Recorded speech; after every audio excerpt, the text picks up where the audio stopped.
The Idiot by Dostoevsky, dramatised for radio in 4 episodes by Melissa Murray, with Paul Rhys as Prince Mishkin, Alex Jennings as Ganya, Roger Allam as Rogozhin, Lia Williams as Nastasya, David Swift as General Yepanchin, Paula Jacobs as Mrs. Yepanchin, and Stephen Moore as General Ivolgin. Episode 1.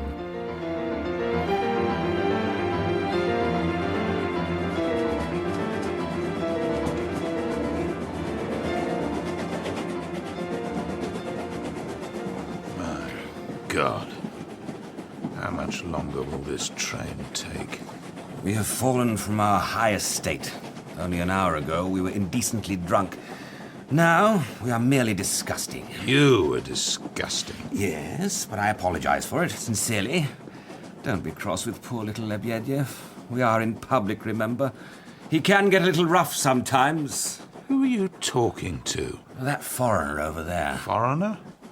It's the coat that gives him away. What the devil are you talking about? That's how I know he's a foreigner.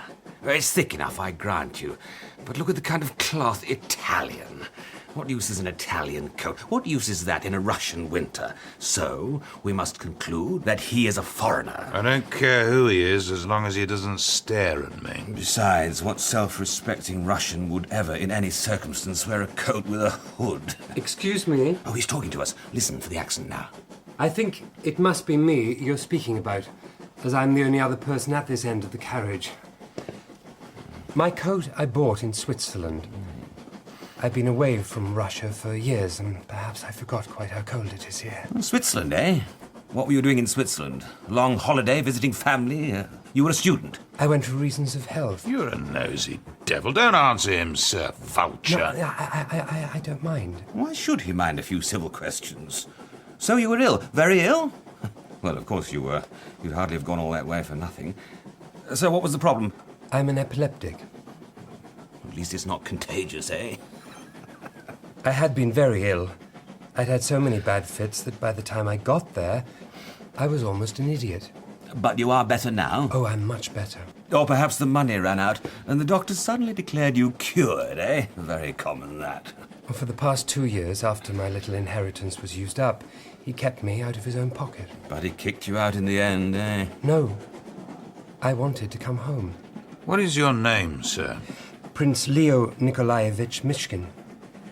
We were not a great family, small landowners for the most part. My father was in the army. I am the last of us. Not altogether the last. You have one relative in Petersburg. How do you know that? He's the kind of insect who prides himself on knowing everyone else's business. Oh, yes. I do have a relative. Not a close one, mind. Some years older than me. She is married to a General Yepanchin. And has 3 very marriageable daughters. But you knew that, no doubt. How extraordinary that you know them. I am only a humble civil servant. But everyone knows of the Epanchins. I know the fellow who works for the General. I've met him. What's his name? He's another vulture. Ganya something. They are a rich, ambitious family, and will be very pleased to see you, no doubt. You intend to call on them? Oh, yes. I intend to call on them this very day. I need advice. For instance, at the moment, I have no idea where I will be staying tonight. You have no money, I take it? No. That small bundle at your feet there, I would bet, contains the sum total of your worldly goods. Well, Prince, you are a hero out of a fairy tale. They will undoubtedly greet you with open arms. I only wish I was there to see it. Pay no attention to this man. He is a rogue, a villain. He battens on young fools and stays with them all the way to the debtor's prison. It's true. And that is why you're with me, isn't it? Yes, sir. Prince Mishkin, allow me to introduce myself. I am Lebedev, a drunk and hanger-on. And this is my current patron, the inestimable Rogozhin. Surely you know who he is.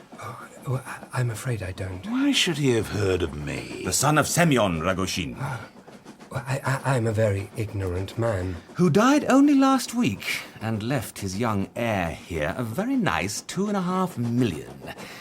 And the joke is, he didn't even know. He didn't know a thing until I found him in Pskov, lying fast asleep in bed with a fever. I was his celestial messenger. He will make me pay for being the bearer of such good news. I certainly will. The old devil, my father, had threatened to disinherit me, but in the end, I am the winner. I'm always the winner, Prince. Ask him how he got the fever. Ask him what he was doing in Pskov. Ask him about Nastasya Filipovna. I've told you not to mention her name! Imbecile! Sorry, Prince, I did not mean you, of course. Oh, no, of course not. I won't talk about her. Nastasya. Nastasya. No, don't distress yourself. I'll tell you how I got sick, though. It all started when my father gave me a beating. A terrible beating, worse than ever. Oh, it was a work of art. So I ran from the house, took the first train in the station, and ended up in some flea pit hotel in Pskov, where this bloodsucker found me lying in dirty sheets in a fever of rage. And the reason he beat you? The reason he beat me is because I took 7,500 rubles he gave me to put in the bank. I took them and went to the jeweller's. And there, I bought the most beautiful diamond earrings. I ran round immediately to Nastasya's house and threw them at her feet. He did, at her feet. There were witnesses. And he'd not even spoken a word to her, just seen her in a box one night at the French theatre and fell headlong in love. So romantic. She didn't even smile at me. Our Nastasia is not a smiling kind of girl. If you say her name again, I swear I'll thrash you. I bet the prince would love to hear her story, wouldn't you? Perhaps I will another time. Glad my father is dead. The beating he gave me killed him. How could he die of a heart attack? Bastard didn't have one. I will tell you about her then. Nastasya Filipovna was left all alone in the world at the age of 8. Mother, father, sister, all dead. What would become of her? Poor orphan. Luckily, her father's old friend, Mr. Totsky, came to the rescue. If you can call it rescue. Perhaps his intentions were good. How often we have good intentions. I myself am positively afflicted with good intentions. Nevertheless, after paying for her upkeep, her education, until she was, 15, he decided, to put it delicately, to reimburse himself for his efforts. You are a man of the world, Prince. Can't you see he isn't? Let me tell you what he did to her. He violated her. He abused and debased her. All that was years ago. She's now 20-something. And our Mr. Totsky wants to be rid of her. Why? Because he wants to marry a society wife. And he needs to cut free of his past indiscretions. That's one part of the reason. The other part is that he is a little afraid of her, of Nastasya. She has grown into a most formidable creature. The question is, will our young lady let him go? Not because she wants him, but because now she can torment him as he tormented her in her days of innocence. Oh, is there anything more satisfying than revenge? And she has the advantage of not minding what she does. She is capable of anything. Rogozhin here thinks he can persuade her to come to him. Now he's rich. But I think she would like to destroy us all if she could. That is my humble opinion. Oh, that is a terrible story. It is a true one. And guess who's a great friend of Mr. Totsky? Guess. How would I know? He is a great friend of General Yepanchin, your relative. You may have the pleasure of one day shaking his hand. Prince? Yes. I will give you a proper coat. A fur coat. I'll give you money. Thank you. Come to my house. Perhaps you're a sign from God that he has not forsaken me. I would be pleased to come. But first, I must go to my cousin's house. I wrote to them and told them that I would be coming, and I would not like to disappoint them. You are the least disappointing man I have ever met.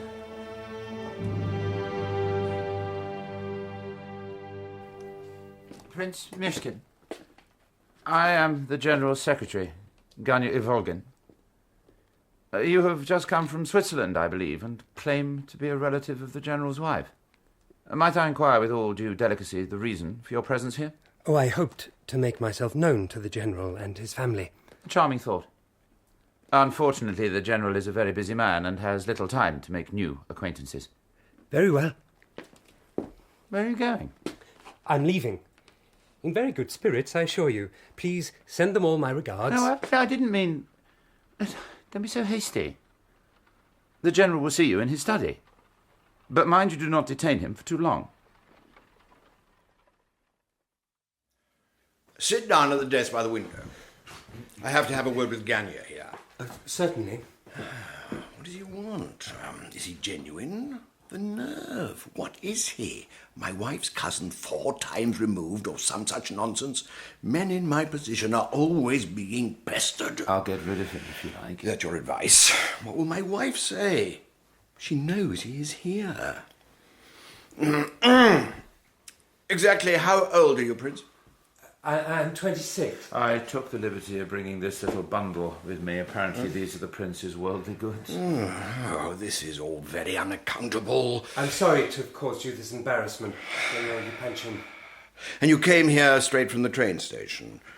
You have no hotel room, nothing arranged? Were you hoping to stay here? No. I've been so long out of the world because of my illness that I have forgotten the correct way to behave. I should not have come here. Listen, Prince, I think you're a good man. A little, what's the word, Ganya? Presumptuous?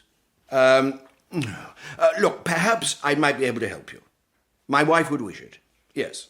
The note you sent me was very well written. I could find you a little work as a clerk, perhaps. Thank you. You would not object to such employment? No. The correct civil service script is very specific, General. I can write in any hand.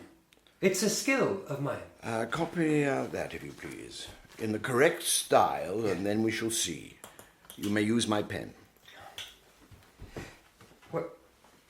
This is extraordinary. It's an invitation card to a birthday party. Hardly that exciting. Hand it back. It's just the name on it. Nastasya Filipovna. I wonder if it is the same woman. Now he claims to know Nastasia. Do you know Nastasya Filipovna? Well, I know of her, I think. A young woman and an unfortunate... Oh, not so unfortunate. Ganya here is about to be accepted as a husband. Oh, that's good. Do you think so? How did you hear of her? I was told something of her story by a man I met on the train, a Mr. Rogozhin. A nice man, but in great emotional turmoil. Rogozhin, he's an animal. Oh, how marvellous. The woman I am thinking of proposing to is discussed on trains by the likes of Rogozhin. What, you have not asked her yet? I thought the matter was all settled. Mr. Tosky believes the matter is all settled. We had hoped to announce it tonight at her birthday party. You know, of course, that my mother and my sister have sworn to leave the house the instant that Nastasia enters it. Oh, you will manage your women folk. They strike these attitudes, but when they consider, when they experience the very real advantages that will flow from this marriage, they will sing a different tune. Oh, yes. You're right, Prince. When they know her story, they will pity her. Pity her? I don't think a young and very beautiful lady with wonderful prospects needs anyone's pity. Many people have her interest at heart. Mr. Totsky, more than anyone, wants her respectably settled. Leaving him free to offer his hand and considerable fortune to the General's eldest daughter. Would you marry your daughter to a man like Mr. Totsky? You do have a way of saying things. No, to return to the subject at hand, all of Nastasya Filipovna's friends want to see her happy. She is very beautiful. Would you marry a woman with so many past and present admirers, Prince? Well, I'm too ill ever to contemplate marriage. Besides, I know nothing of women. I heard that story of Rogozhin and the earrings. He's a rich man now. Do you think he would marry her? I don't know. Why don't you ask him? Why don't they just auction her off and be done? He will probably take her off their hands without the nice fat settlement they've offered me. He might even pay for the privilege. Well, I am glad to see you two speaking so confidentially. It chimes in with a proposal I was about to make. Ganya, your mother takes in lodgers, does she not? Yes. Is there a room that the prince could take, do you think? Anything at all to oblige you, General Yepanchin. That's all nicely settled then. Now off you two trot. I will see you later at Nastasia's party, Ganya. Yeah. You won't let me down, will you? No. First you might take the prince along to meet my wife. Good day, gentlemen. Thank you for your kindness to me. We all like to behave well sometimes.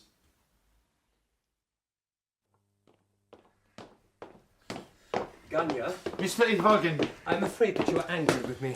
You feel that I have overheard or rather witnessed matters that are your private affairs. My life is ignominious. I am ignominious. Do you know what the word means? Yes. Then be quiet about it. Here is the door to their sitting room. I will open it and announce you. Why not? I'm no better than a footman. Footmen, at least, are not obliged to pimp their wives to their employers. He'll want me to do that after I marry her. That's why the amount they've offered me to marry her is so high. What do you think of that? So I said to him, Prince Myshkin, to see you all. Oh. This is Mrs. Yepanchin. May I introduce you to your cousin, madam? And these lovely ladies are her daughters, Alexandra, Adelaida, and Aglaya. You'll excuse me, I have work to do. It's a great pleasure I to swear that young man gets ruder every day. How does the General bear him? He has a lot to put up with. Ganya, I mean. You may as well sit by the fire, Prince, and let me look at you. I got your letter from Switzerland, but I hardly expected you would just arrive like this. Well, you're handsome enough in a harmless way, but why are you wearing such shabby clothes? I'm a poor man. Pour the Prince some coffee. Don't fill the cup too full. You had better tie the napkin round your neck, I suppose. Why is that? In case you have a fit. Mother! This is a Persian carpet. I don't mind in the least. Well, you should. Perhaps the prince would tell us about Switzerland. Did you like the mountains? Yes, I like to live surrounded by them. It was very soothing. There is nothing restless about a mountain. Take a sip of your coffee. And a bite of this lovely almond cake. I don't want to hear about the mountains. Everybody always talks about the mountains in Switzerland. Tell us something else. Tell us the most moving and extraordinary thing you saw in your travels. I think not, Miss Aglaya. Is it because it is improper? Something shocking? Both. Oh, he's trying to be intriguing. No one is to ask him to explain what he means. Why not? Why can't we ask him? I am not trying to be intriguing, I assure you. I will tell you about the most moving, the most terrible thing I saw, because it is a thing that is burnt, literally burnt, into my mind. It was in Lyon, in the city square. I was there when they executed a man. How horrible. An innocent man. No, a very wicked man. Does it matter? Can you imagine how he felt as they drove through the town in the back of the cart? How he must have looked round him thinking, I have 3 more streets to live, 2 more streets, and then finally he's in the square. It's packed with people, all shouting, all staring, all there to watch you die. They got him to the ladder, and when he saw it, strong man, cruel man that he was, he burst into tears.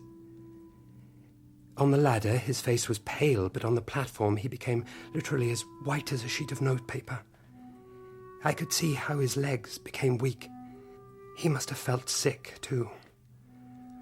There would have been this intolerable sensation at the back of his throat. Did you ever experience a moment of terror in which your reason remained unaffected, but all your power to move, all your will to act even, has gone? The house is about to collapse, but you can't stir. You wait to be flung to the floor and annihilated.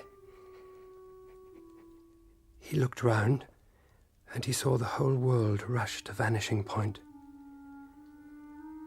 No animal could have felt such fear. No devil either. This is a very shocking story for a lady's sitting room. Yes, but it is important to me. I wanted you to know. To know what? To know that there is misery, cruelty, and death in the world. We're not that ignorant. Prince, you are a good man. You have a feeling heart. I have a feeling heart. Perhaps we are not the most intelligent people in the world. Perhaps we have not read the modern books. But we have read our Bible. We know the value of compassion. You may untie that napkin. Forgive me. Are you offended? We will be great friends, you and I. I like your forthrightness very much. You see? You can be charming. Tell me this, Prince. Have you ever been in love? That happiness, no, I have never experienced. Will you answer any question, however impertinent? Yes. Ladies, I must go now. I have to find my new lodgings. I hope that I will see you all before very long. Go with my blessing. I can't decide if he's a total charlatan or if he is sincere. Either way, what does it matter? Psst! Come here now, quickly. We have to talk. Is it far from here to your mother's house? Get in here and be quiet. Need to keep it open a crack so that I can see her. See who? Miss Aglaya. Any moment now she'll come out of the sitting room.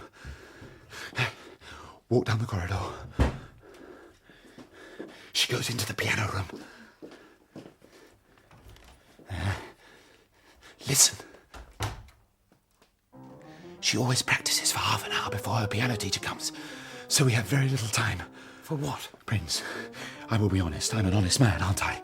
Plain spoken, if a little irascible. I find you difficult to understand, to be truthful. And your opinion is worth what, precisely? Oh, well, listen, perhaps we've got off on the wrong foot, but I'm willing to make amends. How? By placing myself forever in your debt. Prince, I must beg you to do me a favour. I would like to help you. Good, that's settled. All I want you to do is to take this note, knock on the door, and deliver it to Miss Aglaya. Why can't you take it yourself? No, complicated reasons, difficult reasons. If I told you this note could make or mar my life forever... I'm not sure I should do this. Would you like me to humiliate myself and actually go down upon my knees to you? No. Take it then. And hurry. The piano teacher is horribly punctual. I have not sealed the note. I won't read it. There you go.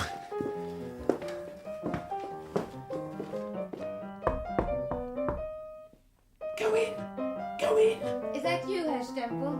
Please come in. Please.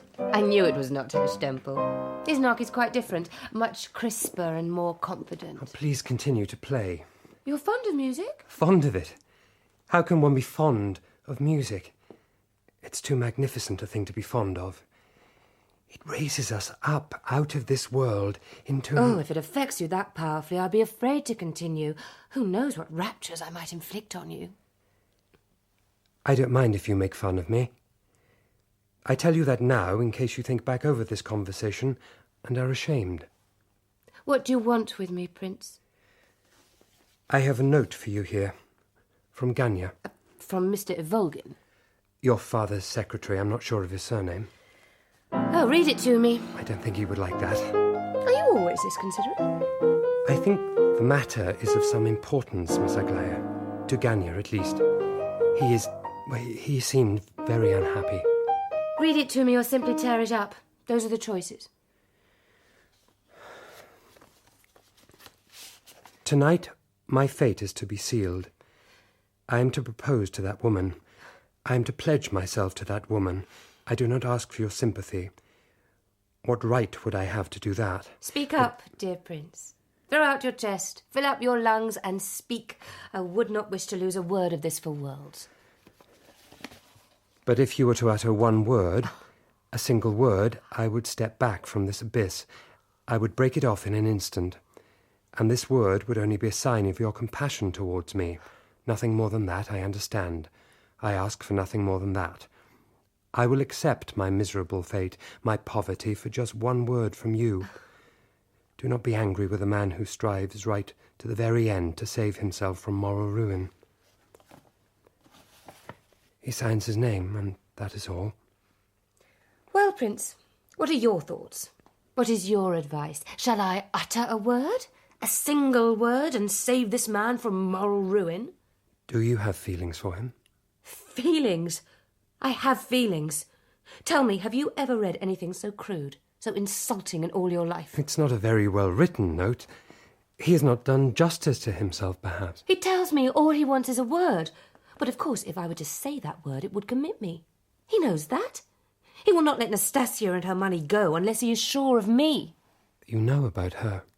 I even know they've offered Ganya 100,000 roubles to marry her. Oh, it is shameless.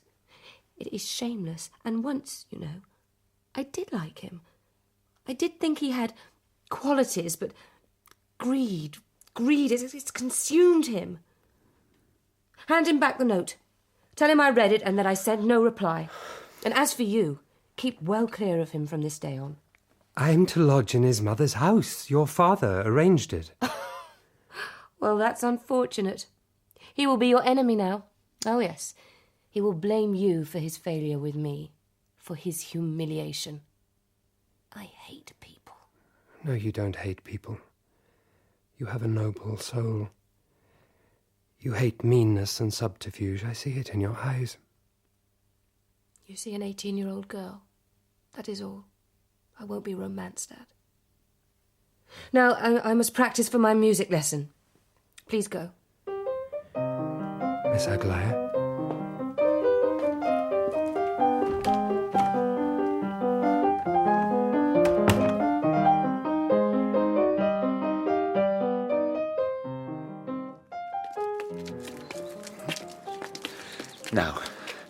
Now you tell me everything. Every detail, every word. First, you gave her the note. I gave it to her. Did you say it was from me? Yes. Excellent.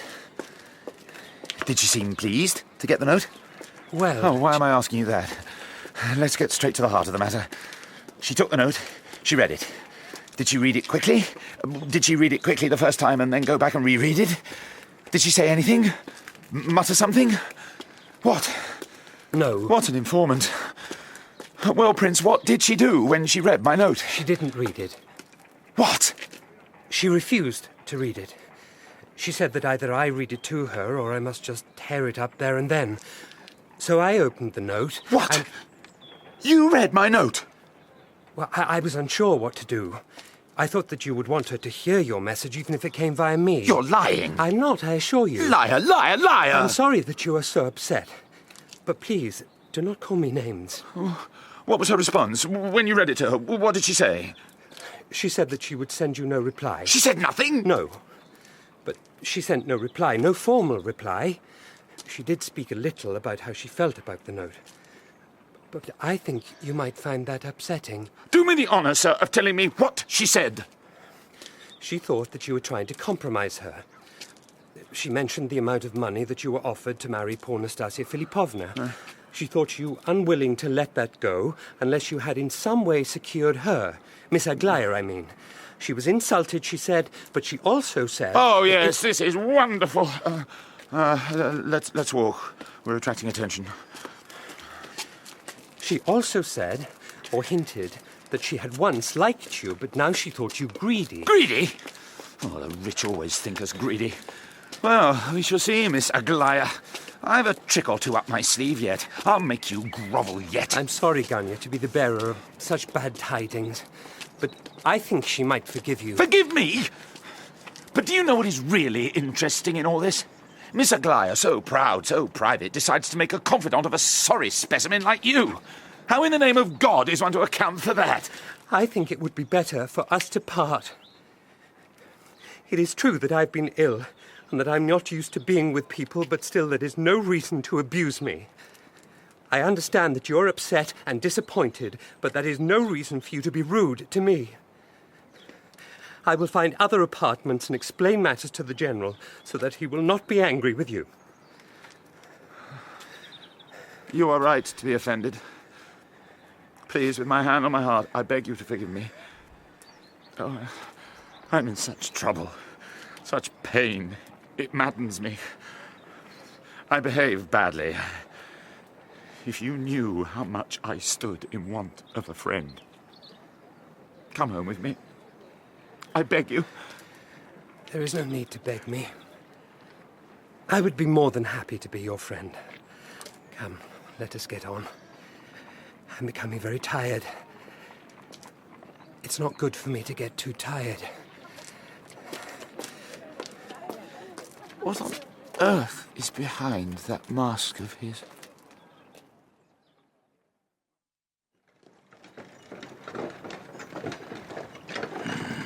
I could go first and spy out the lie of the land. Stay here.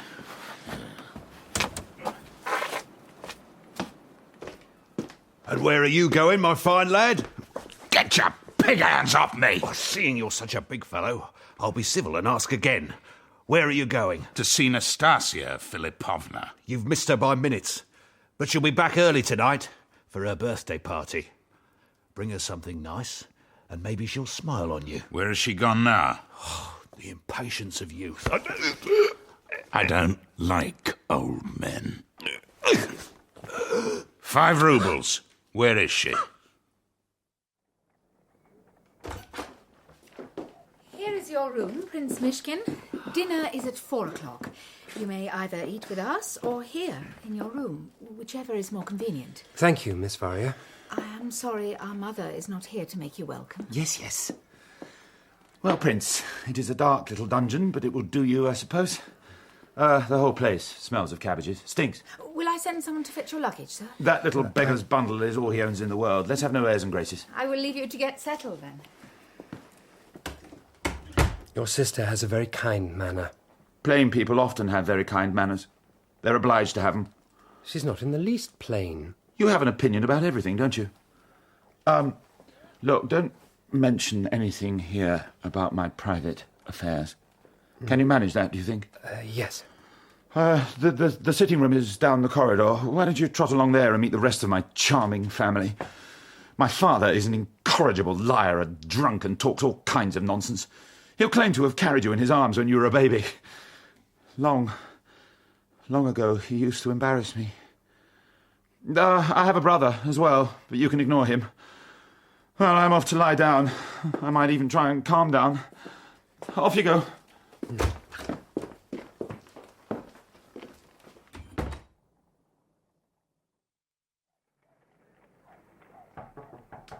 Good afternoon. I'm the new lodger. I hope I'm not disturbing you. Please continue reading. My name is Leo, by the way. Nikolai, but everybody calls me Kolya. I'm Ganya's brother, and Varya's. She's told me all about you. Shake hands? Oh, certainly. Prince, I have something to say. I'm listening. If anyone asks you to lend them money, on no account do so. Lend no money to anyone in this house. Do you hear me? Yes. Secondly, if anyone says anything ridiculous, unbelievable, don't laugh. Don't mock them. That's a commandment. I won't. I've been mocked too much myself to take pleasure in another's weakness. Well said. You may sit down. You've come here from Switzerland, I believe. Yes. When I travel, it'll be to the tropics. What's the point of going somewhere as cold as this place is? No offence. Oh, none taken. My God. My God, who would ever have believed it? His living image. Sir, you are... You must be Prince Mishkin. This is my father. General Ivolgin, retired. Unhappy. Your full name, sir? Leo Nikolaevich. The son of my dearest friend, my childhood companion, Nikolai Petrovich. My father's name was Nikolai Lvovich. Prince. I'm sorry. To think that I should see you here in my house. I used to carry you in my arms as a baby. Father. A babe in arms, because your father and I were comrades in arms. I was at his bedside and blessed him before he died. Your poor mother. Died 6 months later from a chill. A chill? Oh, is that what they told you? Is that what you believe? No, sir. She died of grief. She died of a broken heart. And it was greatly feared by all who knew us that I would follow them to the grave. Would you like some tea, Father? You've heard the story of the duel, of course. I don't think so. He doesn't want to hear it. I was passionately in love with your dear mother when she was betrothed to your father. It was very shocking. The prince, your father, came to my apartments before 7 a.m. He spoke no word. What could words have said? I dressed. He took 2 pistols from his pockets. Within 5 minutes, one or both of us would be hurtled into eternity. We loaded, aimed the pistols at one another's hearts, and looked at one another. Suddenly, tears gushed from both our eyes. As one man, we flung our pistols to the floor and fell weeping on one another's necks. "She's yours," I shouted. "She's yours," he shouted. It was beautiful, beautiful. That is a most interesting story. Thank you, thank you. My daughter tells me that you have come to live in this house of ignominy, this house of shame. Wouldn't you like to take a rest, Father? How am I to rest? Tell me that, Prince.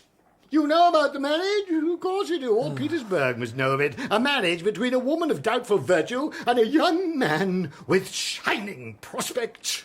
My son, Ganya. Well, sir, it shall not be. I will lie down across the threshold of my home, sir. I will lie down. Let Nastasya Philippovna enter then. If you don't stop this instant, I will fetch Varya. Let her step across my dead body. Let her trample... Or would you prefer it if I asked Ganya to come in? No! No! That is why I am unhappy, Prince. My children, my own children. Where is the respect? The reverence! A nest of vipers! Oh, Father, you can't speak so of me. He is my dear boy, Prince. Come here and kiss me, my beloved son. Come here and kiss me too, Prince, son of my dearest friend. Come, I insist. Oh. I am a feeling man. My heart is full. Tell me, Prince, might I trouble you for a small loan until the end of the week? I'll take it off the rent. The prince's rent is to be paid directly to me. There will be no point whatsoever in asking him to give you any money. I absolutely forbid him to give you any money. Is that understood? Yes.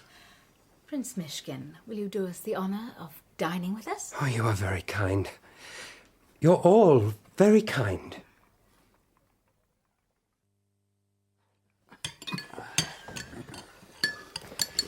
Don't look at the photograph. Photograph? On the mantelpiece. Don't say a word about it. Oh, the soup is cold again.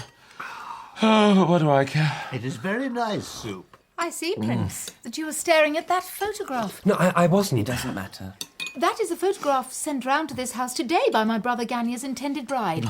It was sent to this house by Nastasya Philippovna, who is about to become my sister-in-law. I thought we had agreed The that we prince would... is probably wondering why our mother is not eating with us. She's very beautiful. The prince is referring to Nastasya Philippovna's photograph, no doubt. My mother is only an ordinary, decent woman and not beautiful. Why not indulge ourselves in another disgraceful scene? My mother sends you her apologies, Prince, for her absence. She is lying on her bed, weeping with grief and shame. There's no need to apologise. I'm sorry to hear that she is unhappy. Perhaps if she were to meet Nastasya Philippovna, she might feel a little better. She might pity her. Keep out of my affairs. I've warned you. Children, if an old man, an old broken-down and wounded officer might interpose a word, might offer a little soothing counsel... How much has he had? Don't talk about Father in that way. Schoolboy. You were supposed to get someone to fix that I bell. have had other things on my mind. I will go. If you will give me a moment, I myself will go. No, I am nearest to the door. Please, let me. Oh, thank you, Prince.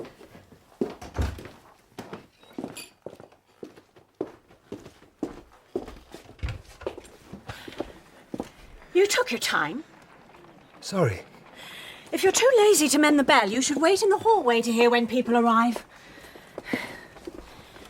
What are you doing? Why are you staring at me? You've dropped my coat. They ought to give you the sack. Hang it up, man. There, on the rail. Must I teach you your job? What an idiot. Sorry. Now, when you're quite ready, go in and announce me. Yes. Wait. I haven't even told you my name yet. I know who you are.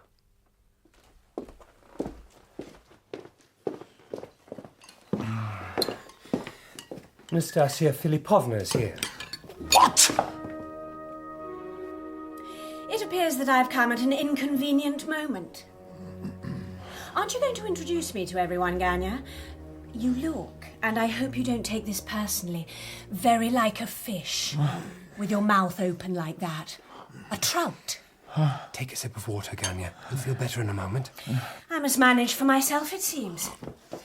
Make my own introductions. You are his sister, Miss Varya? Tell me this. Where are the lodgers? I expected to see a sea of lodgers. We only take in a very few. Nastasia Filipovna. He is speaking at last. Well? Allow me to introduce Prince Myshkin, one of our lodgers. That is the footman. No, I am not the footman, but it is easy to understand how you made the mistake. I'm not in the least offended. Have we met? No. Then how did you know who I was? Oh, my portrait is on the mantelpiece. How sweet! How romantic. Tell me, Prince, do you think the photograph does justice to my radiant beauty? No. Do you think it conveys the absolute excess of my exquisite charms? No. No? There's a look in your eyes. A terrible look. And who is this old fellow with the dyed moustache? Who is he, Ganya? My father. And I am Kolya, Ganya's brother. Madam, you see before you an old, broken-down, but brave Russian soldier. Oh. In the defence of my country, I have suffered. I have been wounded. Have you? In the defence of my country, I have been bayoneted. I have been stabbed with sabres. I have been shot at. Oh, for the love of God, sit down. Shot at? There are 3 bullets in my chest, lodged so close to my heart that the surgeon refused to even attempt their removal. They must rattle terribly when you cough. Father. I like you, General. You are what you are. I would like to see you again. You must come and visit me. I mean that. You would be amazed at how lonely I feel sometimes. You and I could amuse each other. You do look remarkably like a footman, Prince. I feel harried to death. Is there somewhere I can sit down, do you think? Oh, off you go, Prince. Time to do your duty again. Hearty greetings to one and all. Nastasia Filipovna! Nastasia Filipovna! I have come! I swore I would come! Drunken louts, you must leave this room immediately. Can't you see that my sister is in this room? I see a lot of soup bowls. Is that Ganya? Is that Ganya standing there in a waistcoat? Prince, my dear Prince, you must let me in to embrace him. Surely you remember me, Ganya. You cheated me once at cards. You keep away from me. I'm warning you. Varya, call the police. Get out! Get out now, animals! Stand behind me, ladies. I will protect you. Come along to the drawing room, gentlemen. That would be the best thing, and I must ask you both to behave yourselves. Now, do you promise? We will be as beautifully behaved as 2 ballerinas. We will, as long as no one annoys me.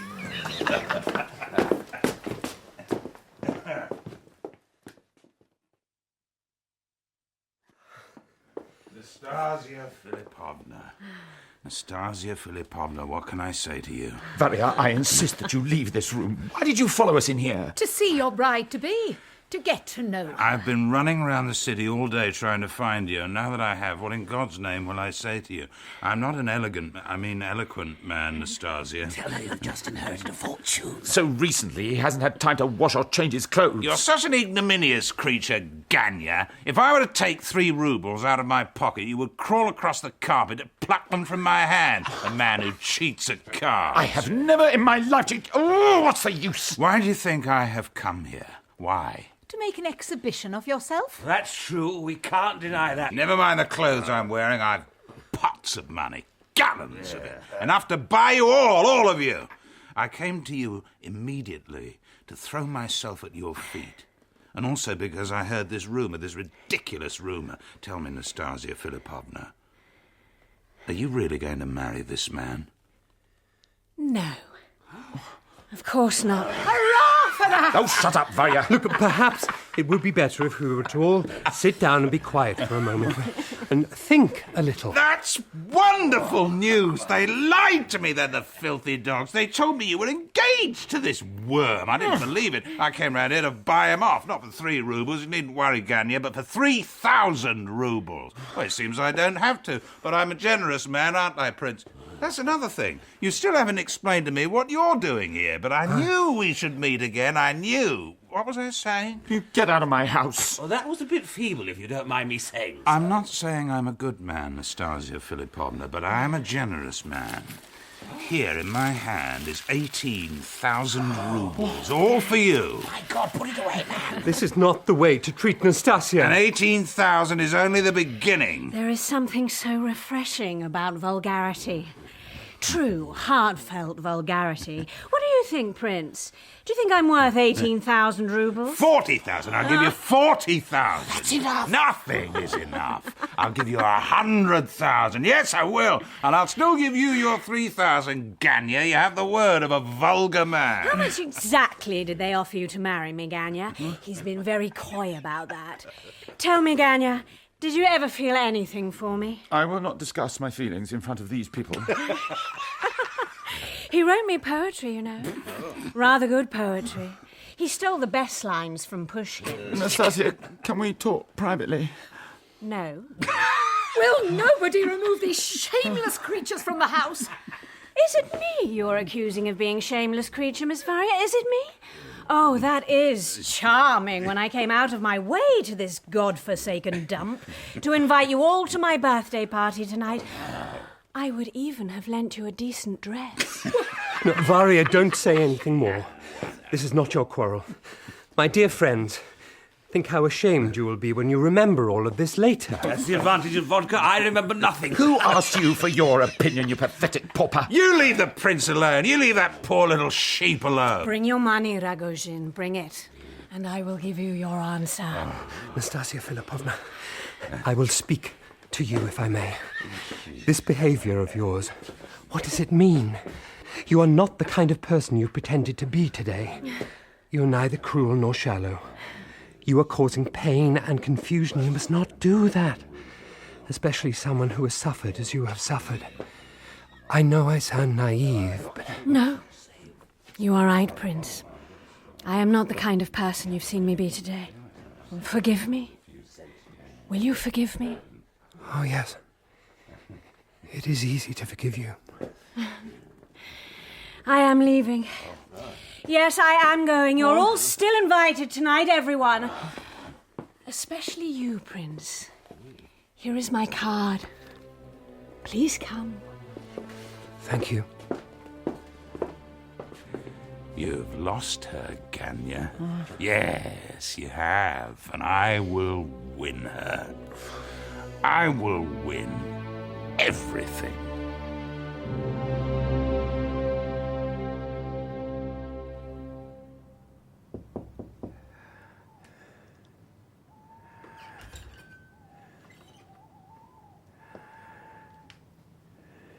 Are you awake, Prince? Am I disturbing you?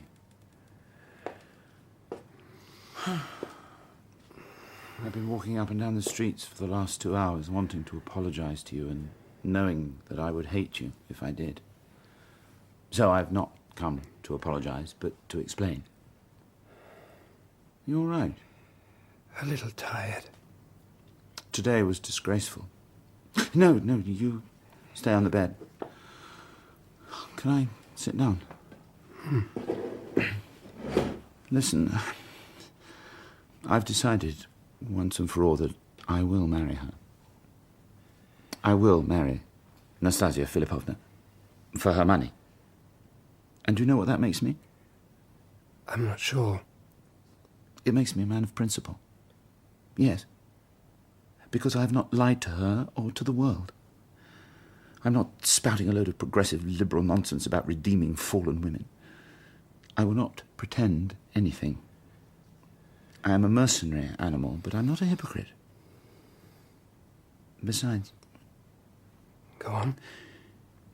Once, you know, I did feel for her. Did love her, I think. Oh, you are smiling. You are thinking of the note I gave Miss Aglaya. Well, Prince, it is possible to love 2 women at once. I know nothing of love, of that kind of love. I don't judge you, Ganya. You don't like me. There have been times today when I have not liked you. But now, when you're being simple and sincere, I find I do like you. There is one thing I would like to ask you. Do you think Nastasia will accept your proposal of marriage? It seemed to me... No, that scene with Rogozhin was just nonsense. To annoy and provoke me. You're very confident. She liked you. Our Nastasia was impressed with you. Tell me, Prince, did your heart flutter a little for her? No. You're blushing. Well, we are all only human. We are all usurers at heart. I will take her, take the money, and you shall see what I will make of myself. My ambitions are worthy, even if I am not. If I had married Aglaya, it would have given me social position, but money will do the trick. What do you say to that? Perhaps it will end happily. When I have money, I will become a moral man. I will behave with decency and delicacy once I am rich. I will be able to afford all sorts of virtuous behaviour then. Money is not always a blessing. What a very trite thing to say, dear Prince. You're beginning to hate me again. Yes. When I'm not in your company, I think you the most marvellous, calm, admirable person. But when I'm with you, it's a different story. That is often the case with me, so I don't blame myself. I'm a complex character. You are unhappy. Only idiots are happy. But then maybe not. You've a mournful look about you at times. There I go again, calling you names. I'm incorrigible.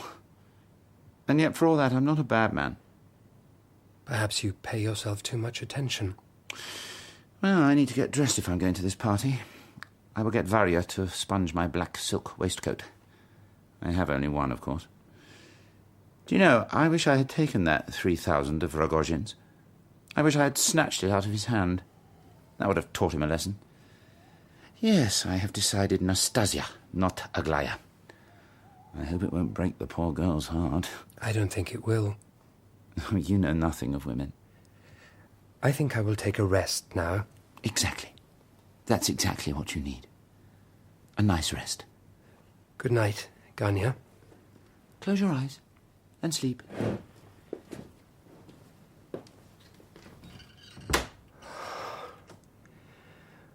No, it's impossible.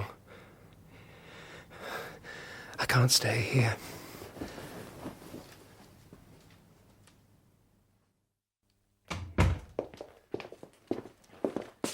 What are you doing, Kolya? Varya told me to sit here and make sure no other madmen entered the house.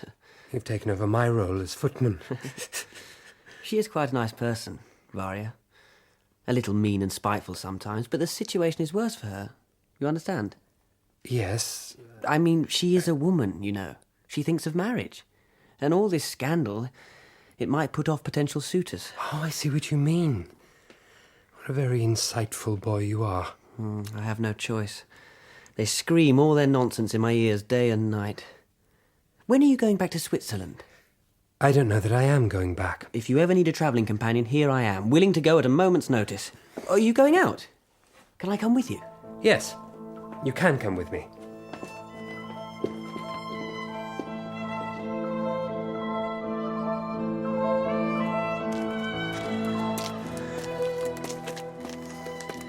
I'm getting tired, all this walking. Are we going anywhere special? Aren't we just going out for a drink? Do you go out drinking, Kolya? At your age? No. But I have to go out with my father to make sure he gets home. And I'll make sure you get home, don't worry about that. I'm not going out drinking. I'm going to Nastasia Filipovna's birthday party. What is so special about her? What? I mean, she is beautiful, but why does that matter? She has made Ganya 10 times worse than he ever was. He came to see me earlier in my room. I wasn't sure why. Then at the end, I understood. He wanted to be sure that I wouldn't come to the party tonight. When people plan to behave badly, they don't want witnesses. He's going to ask her to marry him, isn't he? Everything's uncertain at the moment. You don't look dressed for a party. They probably won't let you in.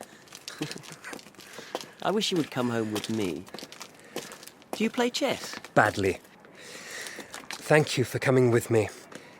I felt a little unsteady in myself. To tell you the truth, I wanted a little company. I'm quite well. This is my first night back in Russia. I'd forgotten. Forgotten what? What it was like. Will you shake hands with me? I liked it when we shook hands earlier. I will be your friend forever. I swear it. Go home, Kolya. Say your prayers and sleep.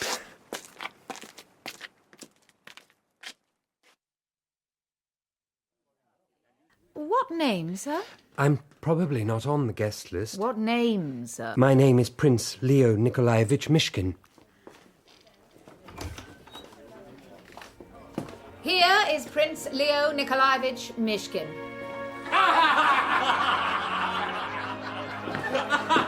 Prince! I was just telling them all about you.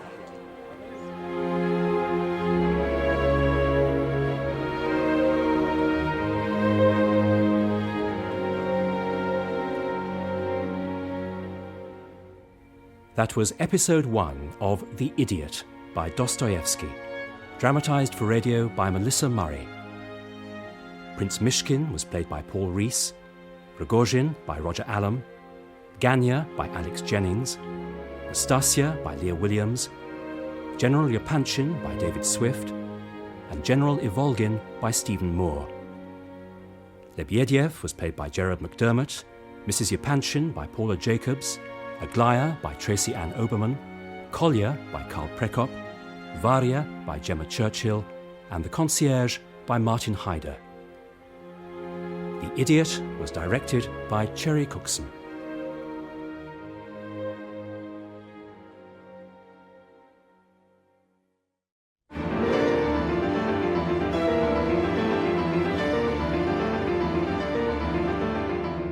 The Idiot by Dostoevsky, dramatised for radio in 4 episodes by Melissa Murray, with Paul Rhys as Prince Myshkin, Alex Jennings as Ganya, Roger Allam as Rogozhin, Lia Williams as Nastasia, David Swift as General Yepanchin, Paula Jacobs as Mrs. Yepanchin, and Stephen Moore as General Ivolgin.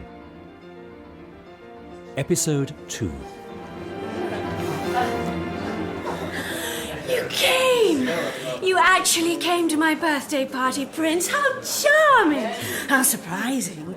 Now, who do you want to meet? We have important people, obscure people, men and women, young and old. I came here to see you, Nastasia, to talk with you, if that's not impersonal. Over there is our guest of honour, Mr. Totsky. Mr. Totsky rescued me as a child when I was only 8. You've heard the story? My parents died very suddenly, but luckily, an old friend of my father's, Mr. Totsky, heard that I was orphaned. Being a kind, disinterested gentleman, he rushed to my side to protect me. He has been protecting me ever since. Debaucher! And here comes General Yepanchin to prevent a social scene. I'm very surprised to see you here, Prince. He arrived at our house only this morning, you know.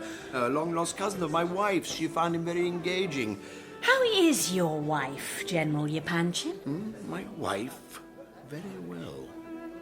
Do you see, Prince, the pearl necklace I'm wearing? How much do you think it is worth?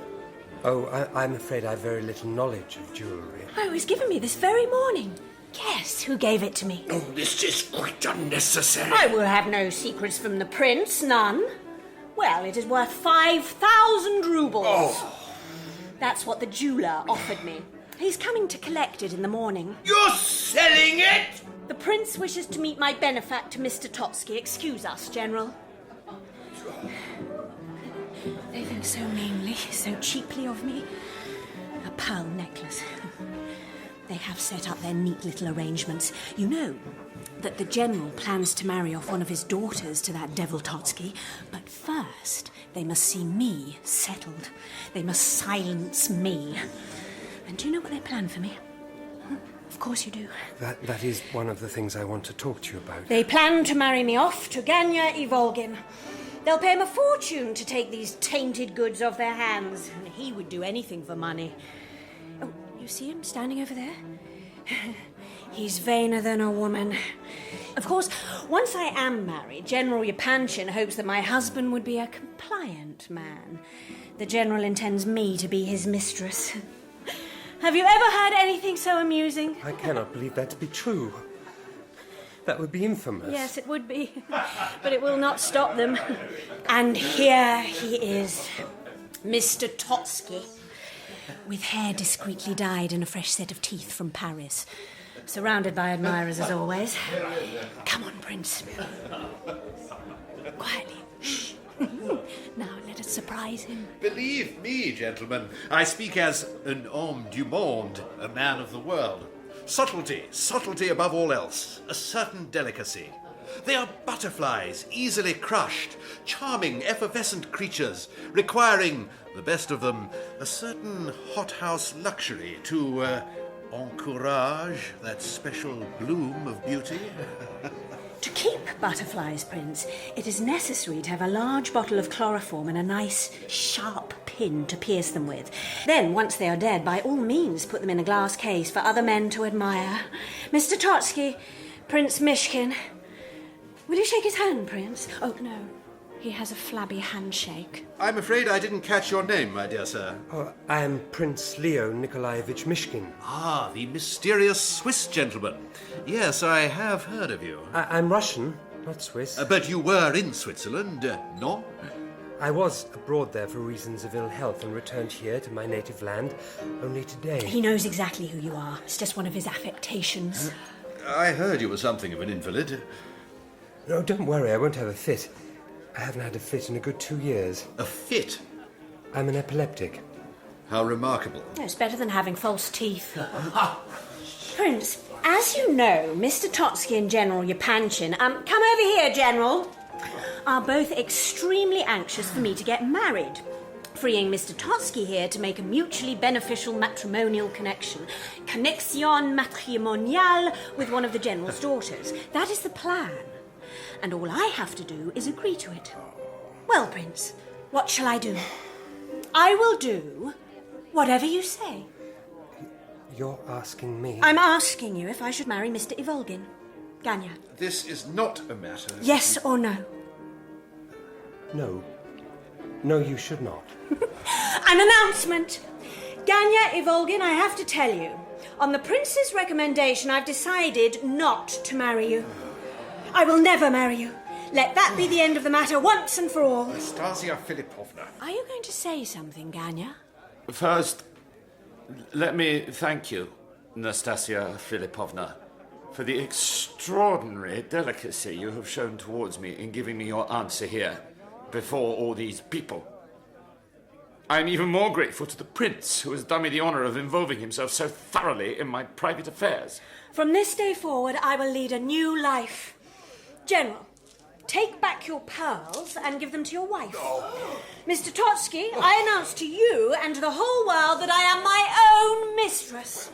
I'm 25 years old and in the teeth of you all, especially in your teeth, Mr. Totsky. I declare myself to be an independent woman.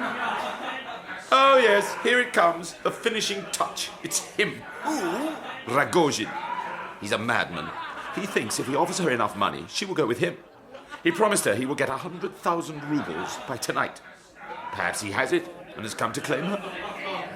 Come in, come in! Madam and assembled personages, I am proud to announce that my good friend here, Mr. Parfeon Rogozhin, pursuant to his word given to this delectable lady this afternoon, has visited every moneylender in the city and has raised on proof of his imminent inheritance the staggering sum of 100,000 rubles cash. Here it is. He has come to claim his reward. Don't be shy, Mr. Rogozhin. Don't be shy. Nothing is embarrassing about money. Show it to us. I will keep all my promises to you, Nastasia. Wrapped up in newspaper. What a nice touch. Nastasia, you must not allow yourself to be maddened. You must not. I beg you. You beg me to what? To refuse his money? Why? There is more nobility in being Rogozhin's slut than in being Ganya's wife. Oh, thank you again. She's right. She knows what my love is worth. I've brought the proof of it. I'm not a learned man. I'm not an educated man. If I had been, I might have wooed her in other ways. Why are you looking so mournful, Prince? Why shouldn't I become Rogozhin's slut? Answer me. Answer me. What decent man in all the world would marry me now? The Prince would, if he's your idea of a decent man. Would you? Would you marry me? Yes? You would marry Rogozhin's slut. I wish you wouldn't use that word. You are mine. My heart, my love, my slut. You are not Rogozhin's slut. You have been misused, terribly misused. You have suffered unspeakably, and you are in torment. I see that. I see how much you disgust yourself and blame yourself, but I tell you, you are pure. No, you are innocent. You have committed no crime. And you have been reading too many novels. No, I will go with Rogozhin. It is my duty to go with him. My queen, I will give you gold to eat. Your duty? How is it your duty to throw yourself away like this? I do not mean to insult you, Mr. Rogozhin. I know, but be careful. I'm not always answerable for my temper. Indeed he isn't. Shut up! Oh, this is a madhouse. You should marry some milk and water maiden, Prince. One of this good general's lovely daughters. That's the kind of woman you need. Miss Aglaya, let me recommend her. I will thank you, sir, if you wish to stay in my employ, not to mention the names of my daughters in this kind of company. Oh, bravo, General. Not this kind of company. Oh, I meant, madam... I think the Prince is going to cry. Don't cry. None of this is your responsibility. Let me tell you something. I dreamt of you long ago when I was young. My benefactor here, Mr. Totsky, used to visit me in the country retreat he'd prepared for me. He would stay a month, 2 months, to dishonour, insult, excite, and deprave me to his heart's content. But all the while, I dreamt there would be someone in the world who would come to me one day and say, "None of this matters. I love you, and I will cherish you all my life." I will say those words. I will say those words and mean them. None of this matters. I will marry you and I will cherish you all my life. Trust me. We can't change the past. God does not allow it. I've had enough of this pantomime. I'm leaving this instant. How much money exactly did Totsky and the General offer you to marry me, Ganya? Where is the 100,000 rubles? Give it to me, Rogozhin. Here it is, my angel. Is it mine now? I can do whatever I want with it. Yes. Kiss me.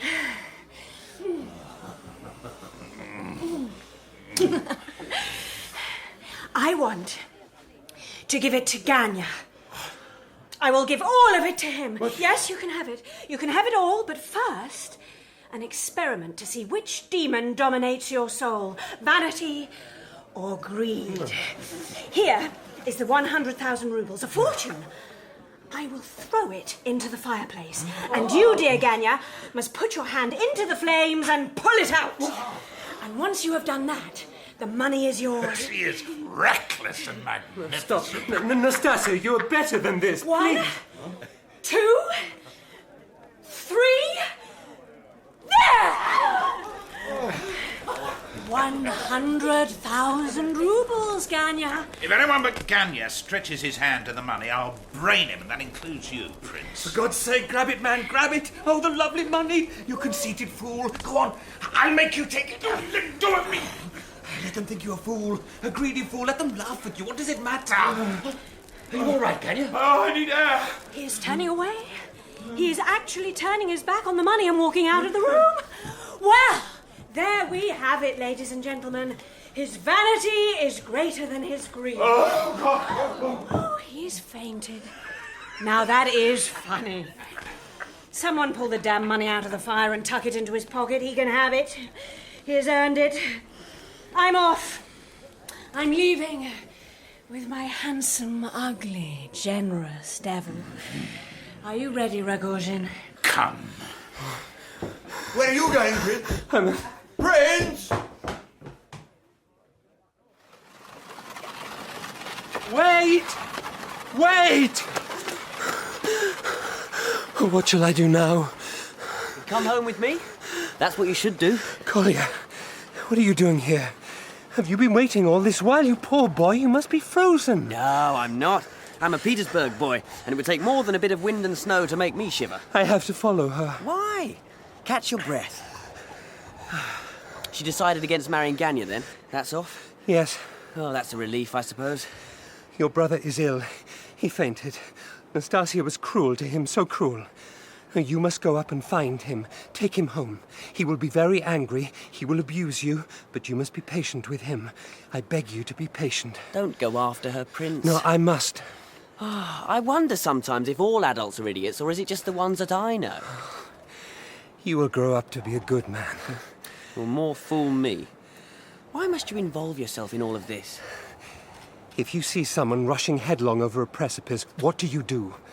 Do you stand and watch? You don't leap after them, that's for sure. I want to help her. She is like a bright star falling into ruin. Oh, poetry. But also, Kolya, the life of an invalid. I have been an invalid almost all my life. It is sometimes like being a member of a different species. I don't know the most plain and obvious things. People laugh at me. Sometimes they feel kindly towards me, and I'm grateful, but... Well, supposing a man like me, an odd creature like me, dreamt that perhaps his life, too, could have meaning. You want to help her to make yourself feel useful? Yes. Yes. I think it is partly that. And also because I find it unbearable. Human suffering. I used to sit and dream in the long evenings of all that I might do in the world.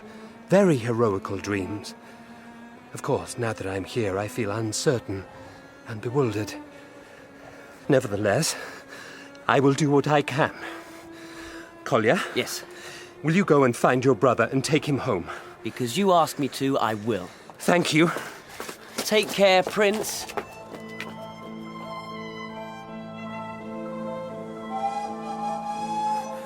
That's it. Last one leaving tonight. Won't be another Moscow train till morning. You'd best go home. You look done in. Thank you. You are sure? Helped her aboard myself. Not a face you'd be likely to forget. Nor his. Sorry.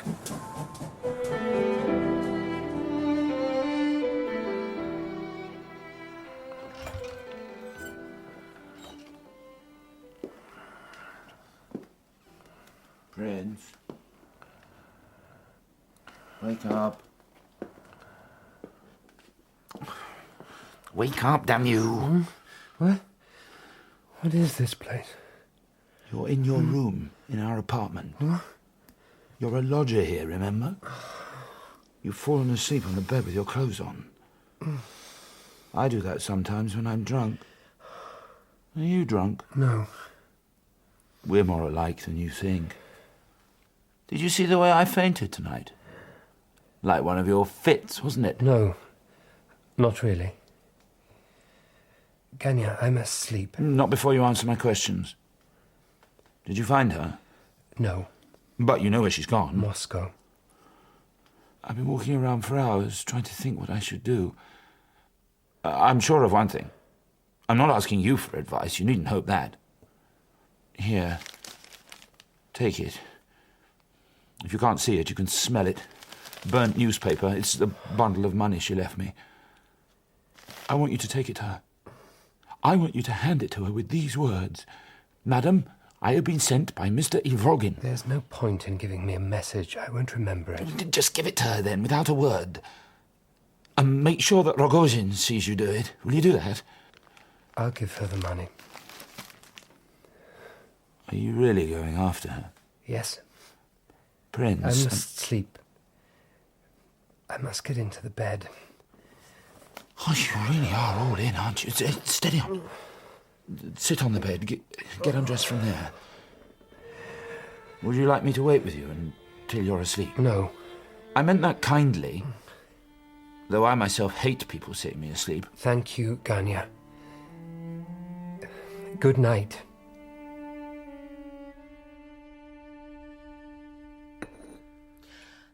Might I have some coffee? Where are your sisters? I will not have lax manners in this house. People must learn that there is order in the world. Alexandra is in bed with a severe cold, as you know. Do not presume to tell me what I do and don't know. And Adelaida is at this very moment... Do you take no interest in the fate of your daughter, sir? He thinks he can give me a pearl necklace and I will forgive him. For what reason do I require forgiveness? Coffee, please. For introducing that impostor into my house. I have already had the honor to inform you that Ganya Ivolgin has been dismissed from his post in my household. Oh, poor Ganya. Why do you say that? Because someone should feel sorry for him, and no one does. I was not talking of him. I was talking of that pauper you pushed into my drawing room. The one who claimed to be my long-lost cousin. A well-known trick. My dear, there can be no doubt that the prince is your cousin. You say that, of course, to provoke me. My dear, there is no... And to wound me. Would a cousin of mine run off in pursuit of some trollop all the way to Moscow? Not a word or a sign from him for weeks. Aglaya, will you leave the room, please? Do you think that everyone doesn't know? All our daughters knew that you intended one of them to marry this Mr. Totsky. This Nastasya woman was his mistress. And now the prince has run harum-scarum halfway round the world in pursuit of her. Pour your father some coffee. Oh, yes, Mother. Why has he gone after her? Why? Don't you care that this scandal reflects so badly on our family? We may have to leave the country. Oh, that, my dear, will not be necessary. Any connection between Totsky and one of the girls is now clearly impossible, and for myself, I am barely civil to the man. He is being dropped by everyone. As for the prince, I will say this. I believe his motives are noble. He views Nastasia Filipovna as, in some way, a victim. He fancies himself her saviour. She will destroy him. She will destroy him for the pleasure of it. Can't you help him, Father? I am trying to help him in a practical way. I won't have any more to do with Miss Nastasia. That matter he must manage for himself, no. But I have been in contact with his lawyers. They had no idea he was back in the country. Well, the good news is there is an unclaimed inheritance owing to him. Oh. Yes, and far from being a poor man, he is now quite comfortably off. That's some good news, isn't it? Will he come back to Petersburg, do you think, Father? Perhaps, but my last report suggests that he has still not found either Nastasia or Rogozhin. Until then, our knight-errant will no doubt feel duty-bound to stay there, in Moscow.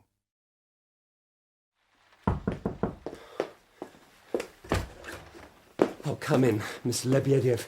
Come in and sit down. What lovely manners you have. And what a lovely jacket. Does that colour suit you, do you think? I heard you had come into a little money. Now, look at me. Don't be shy, look at me. What do you see? That you have been beaten. You have a black eye. He thrashed me. Me thrashed by him. Rogozhin? Of course, Rogozhin. Do you think I would allow any other man to mark my face with his fists? I'm sorry that you've been hurt. I think it would be good for you to separate yourself from him. But at the moment, I'm concerned to hear news of Nastasia. I've been trying for weeks to find her. Do you think I have come here to betray my friend simply because he has beaten me up? I did not ask you to betray your friend. All I wish to know is the whereabouts of Nastasia Filipovna. You accuse me of being like Judas. I accuse you of nothing. But if I am he, does that make Rogozhin a kind of Christ? What do you think, Prince? I think this is not a fit subject for jests. Why do you want to find her? Do you know where she is? Now, please, help me if you can. I'll tell you this for nothing. She doesn't love him, but that doesn't stop her. There have been disgraceful scenes, nights of such sin, orgies of vice. What can a man like you offer her after that? A respectable marriage? I don't wish to discuss that with you. Well, he has offered to do the same. Marry her. I told him he was a fool. And then out flew his fists. Yes. She was getting fed up with him anyway. So I helped the lady make her escape. Hired the carriage with my own money. Took her to stay at my sister-in-law's in the country. She has taken to reading the Apocalypse. Nastasia, not my sister-in-law. Not, I venture to suggest, a good sign. What do you think, Prince? I will go there immediately. But not before you give me some money, eh? A reward for information received. Yeah. How much do you want? Want everything. Need 125 rubles. I say that to impress you with how exact I am. You count out the money while I write down the address. Don't look at me so, Prince. I am impervious. Someday you will say something or look something that will make me ashamed of myself. But today is not that day.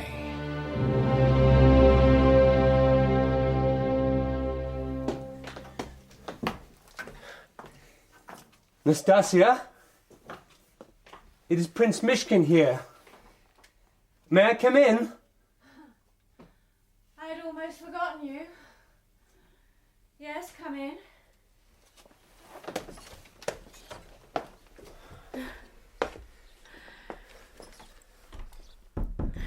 Well, I'm very pleased to have found you. Would you like to kiss me?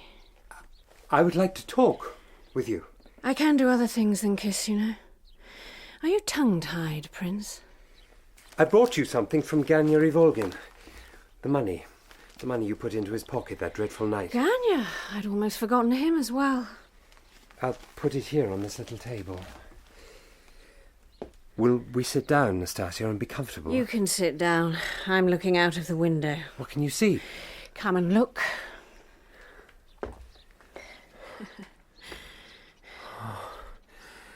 It's Rogozhin. I thought perhaps I might be free of you all. But what would I do if I was not trapped and harried on all sides? I am not a hunter, Nastasia. I am your friend. You know I would never harm you. I would never hurt you. I've come here to help you find peace. If he sets foot in the garden, I will do something. Throw myself out of the window. Cut my veins open like a Roman. Do you want to wave to him? He's very jealous of you. Would you have married me? I would have married you, and I still will. If you would do me that honour. Is it because you love me? Yes, I love you. Is it because you pity me? Who could not pity you? Nastasia, listen. I've come into a little money, enough to take you abroad for a while so that you can rest and get strong. You're not well, Nastasia. That is the difference between us. You would marry me out of pity, while I would marry him out of sheer spite, out of malice, to destroy him. To destroy yourself. That is a matter of course. Oh, get out of this room, Prince. I feel a great rage coming on me, a great resentment. I know very well how to torment you. You think you're above all this filthy passion, don't you? Come here. You're right. I will go for now. I will leave you time to think, but I am your friend, Nastasia. Always. No matter what happens. No matter what happens. Oh, there's a real incentive to excel myself. Get out! Are you the best that God can send to save me?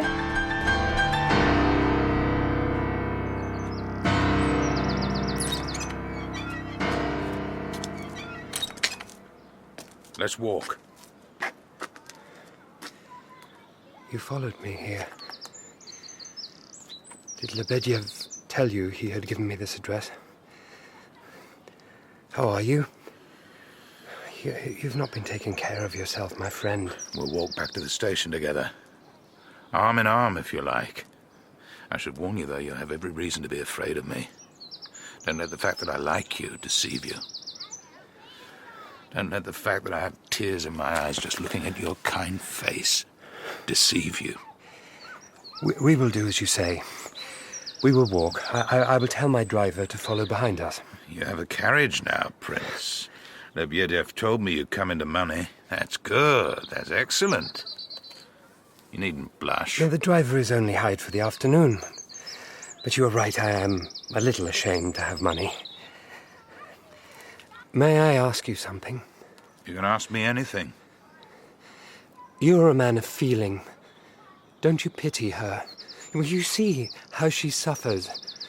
Let me rescue her from you. Isn't that what you wish in your heart? I want so much to believe that. Let's walk. and I will think how to answer you.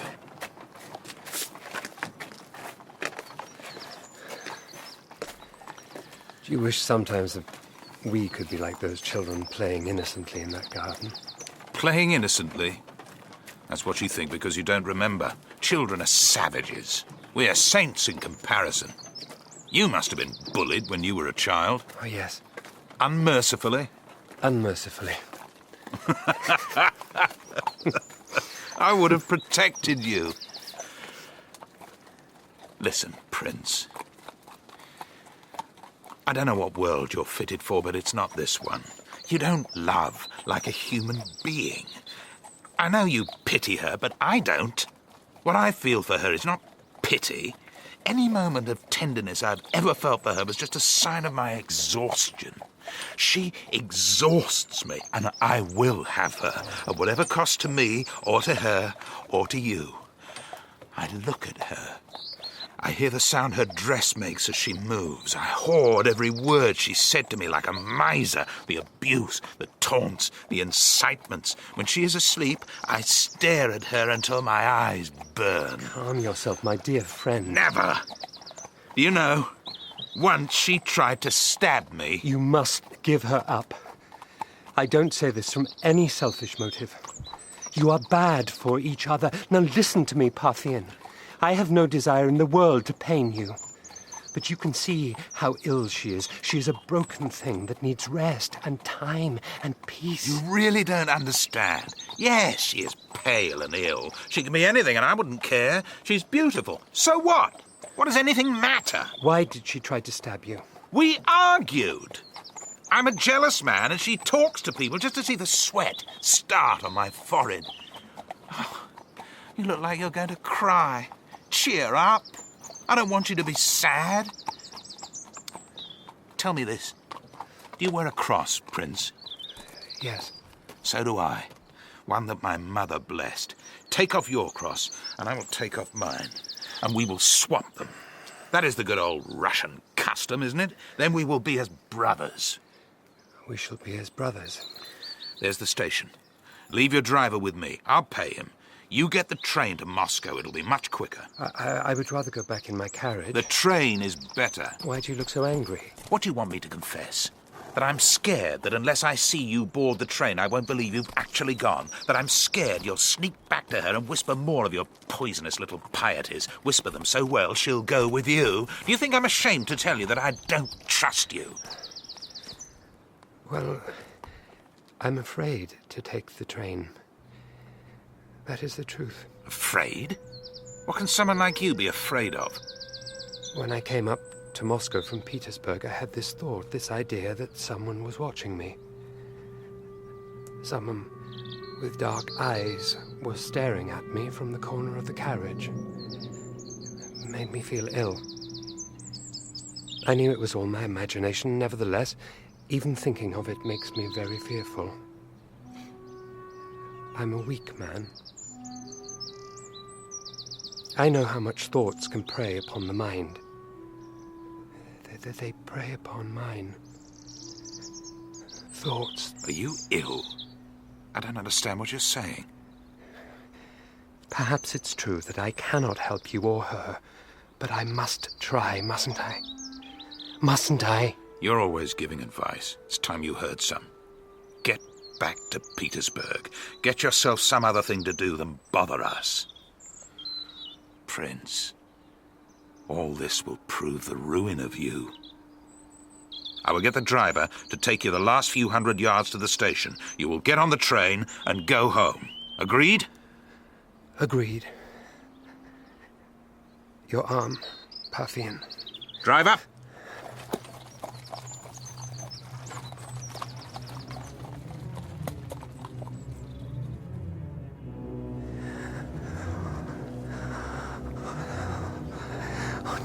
Not those thoughts.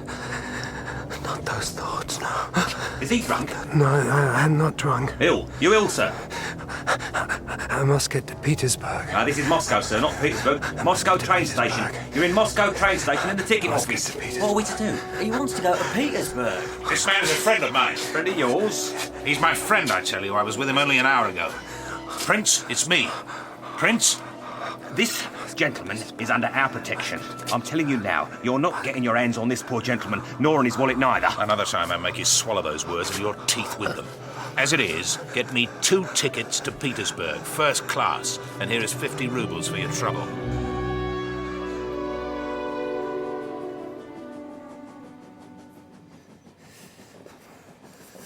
Thank God you were there. Yes. Sometimes even a devil does a good deed by accident. I followed you. I was there because I didn't trust. I was checking up on you. And we won't talk of that. We won't talk of anything. Rest. I'd been standing at the ticket office a good while. I'd been standing thinking I must buy a ticket, but it was all so complicated. I thought I must reach into my pocket for the money. I must use my hand to reach into my pocket. I looked at my hand, I looked at it, and the word hand came to me. I knew it was my hand. I knew what hands were for. Shall I fetch a blanket? There must be blankets on this train. It seemed strange to think that by an effort of will I could move this object, this hand, but that I could not move, say, the handle of the door by an effort of will. One thing was animate, one thing was not. Are you listening? One thing was animate. Can I feel your forehead? Yes, but you must be careful how you touch me. I am explosive. I could fly apart into the least provocation. I will be good. You're a good boy. It isn't a fever. I feel so lost. And you wonder sometimes if this world is real. No. All our perceptions are like the flimsiest piece of paper. And through that paper one can see something. One can see something moving, the shadow of something, and your whole being is suffused with dread. It will break through. This monstrous something, it will break through. And what will survive after its terrible manifestation will not be you. Are you going to have a fit? Is that it? And then, just at that moment of greatest fear, clarity comes. Total, as though one had lived all one's life at half power in eclipse, to find suddenly that all the veils are lifted, all the doubt is gone, and there, at the heart of everything, this light, it is not like light. It is not like light. No, it's not. God. Keep talking, Prince. Look at me. Look at me! No. No.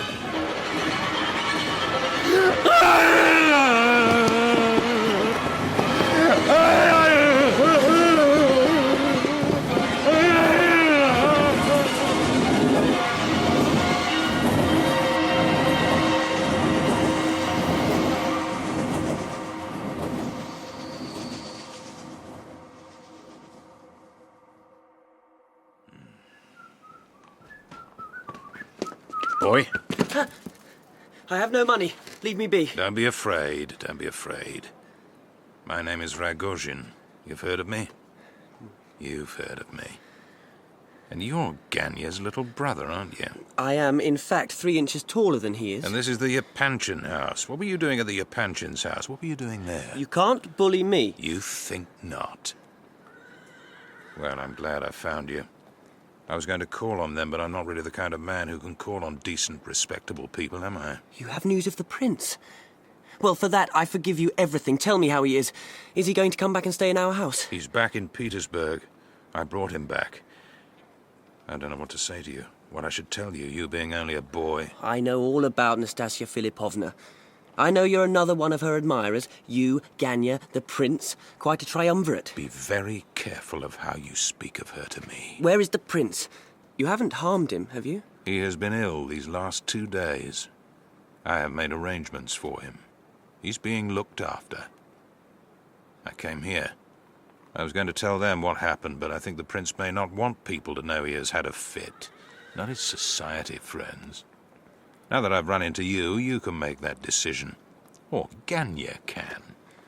You're a smart boy, worming your way in with the people who threw your brother out of his job. It's not like that. I'm not going to explain to you. The Yepanchins are nice people, the mother especially. But what would someone like you know about that? Nothing. I will take you to see the prince. Come. I'm not going anywhere with you. You can tell me where he is and I'll make my own way there.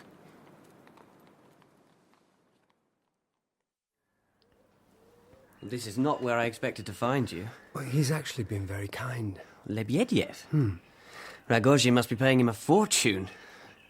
Oh, I don't like to think of you being here. What do they feed you on, for instance? Oh, a lot of nice soup and bread Now, don't worry about me. Tell me about yourself. You look a bit, older, I suppose. I'll give you my news.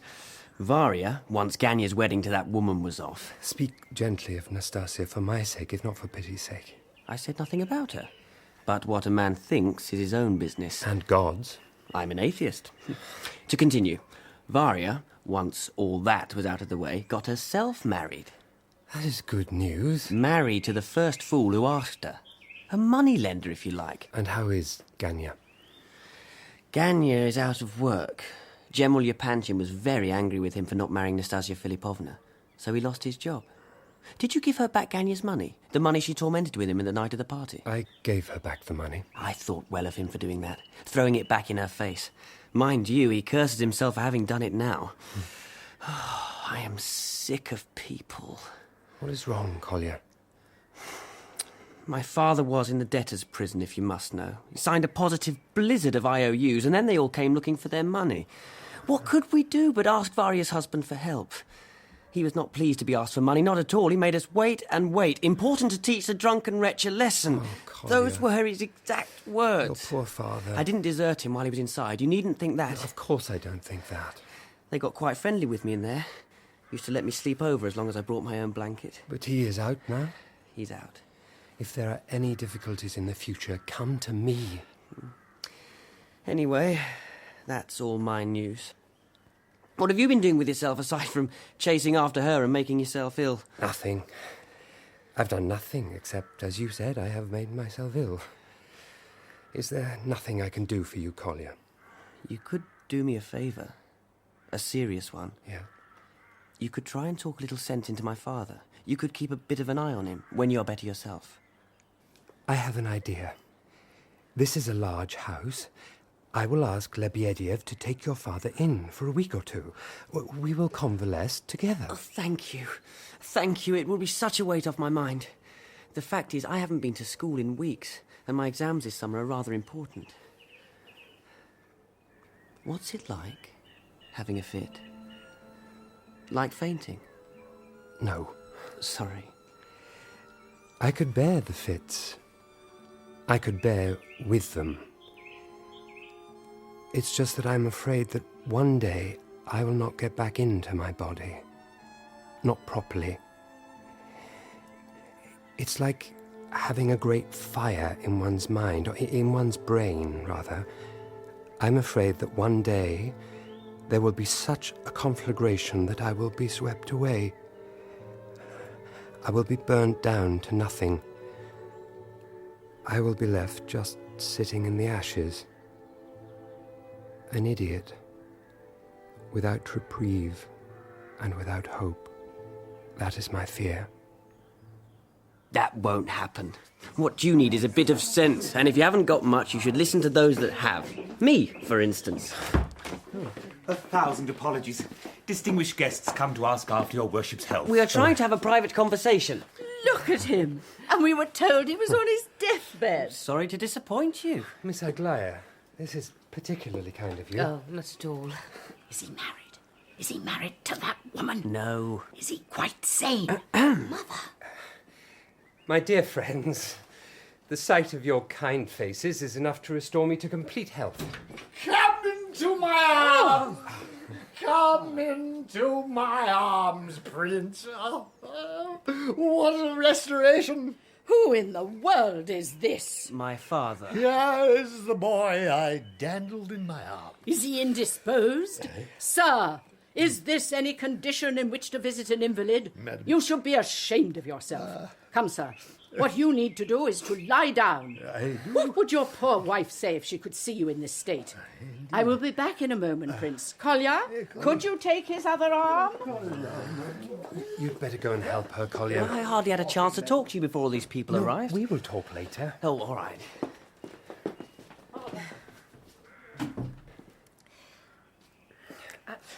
I don't know what to say to you. You always have such an earnest look, and today you look sad as well. I'm sure to say something frivolous. It would be nice if you did.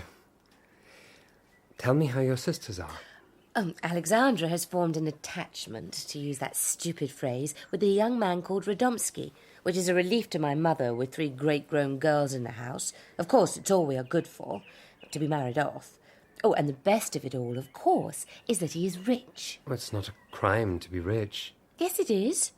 At least I would have supposed you would think so. I've hardly asked how you are. Poor Kolya asked me that before, and I'm afraid I gave him a very gloomy answer. I'm always a little dejected after a fit. Perhaps you should not have gone to Moscow. Have you ever felt that if you spoke to someone directly from your heart, that they must understand you? I spoke to them both, but what did it achieve? I may well have made matters worse. Perhaps I should go back to Switzerland. I have a friend there who runs a little village school in the mountains. He might find a little work for me. You mustn't leave us. We are your family. I'm full of weakness and self-pity. How long do you intend to stay in this place, with these people? Lebedev is not a bad man. He's not a good man either. He likes to make mischief, primarily because he likes to see what will happen. He thinks of himself as stirring a stick in an ant's nest. I've spoken to him about that. Each one of us is a person, unique and precious. Though I know that is a cliché, I'm glad it is one. Some things need to be repeated again and again in order for us to first hear, and then perhaps to believe them. You're smiling at me. I think of you as a quiet kind of man, and yet every time I see you, you begin on one of these long speeches about life and people and so on. I like it. It's because my spirits are lifting. Thanks to you. Prince, come quickly, now. What's happened? See, you have another visitor. Prince, what a popular chap you are. Aglaya, go and sit inside. No. Do you know who it is? I do. Lebedev, did you ask her here? Dear Lady Descend, here are a host of old and new acquaintances. Good afternoon. Nastasya Filipovna, allow me to introduce Mrs. No, I won't get out, Lebedev. I'm quite comfortable as I am. You need a haircut, Prince. Mrs. Yepanchin, we've never been introduced. Nevertheless, may I take the liberty of speaking to you? I am Nastasya Filipovna. Of course, you must have heard of me. Really, Prince? Excellent. Well, I have heard that your daughter Alexandra, hopes to marry a Mr. Radomski. Oh. Is that correct? I know he gives the appearance of being a rich man, but he is, in fact, horribly in debt. Oh. As a favour, I could ask Rogozhin to buy up his IOUs, if you like. Would you like me to do that? I'm afraid I don't understand a word you're saying. I also speak French and German, if that would be a help. You're back in Petersburg. Yes? Where are you living? With Rogozhin? Yes. So I would advise against you making a social call. I heard you were ill. I came to see you, but you have so many friends. Darling people, I'm very, very busy at the moment. I can't stay, but thank you for your warm welcome. Oh, I will leave it to another occasion to express my full thanks to you all. Especially you, Lebedev. Driver? This is the final straw. You brought Nastasia here, didn't you, Lebedev? You were hoping for a scene. It's not a good idea for you to get suspicious. That's how a lot of the real loonies start. Afraid to eat their soup for fear of poison. Oh, brace up, Prince. Just a little harmless fun. And never mind Miss Aglaya. You needn't worry about the prince here. He's free of Nastasya now. She's made her choice, so you are free to make your move. I'd get going, though, miss, if you want my advice. He's a bit more elusive than he should be, the prince. How dare you talk to me like that? I am a man of courage. Prince, will you say nothing? I will say something. We are leaving immediately. Immediately. We came here in a spirit of compassion and have been grossly abused.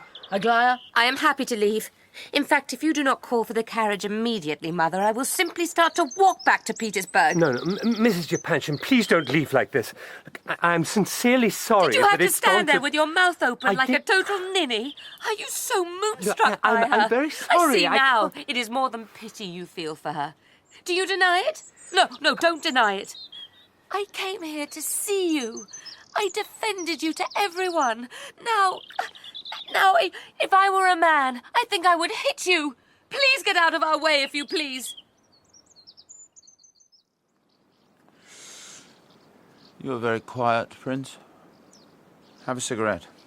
It will clear your head. You feeling ill again? No. After the fit, for some time, you feel at peace.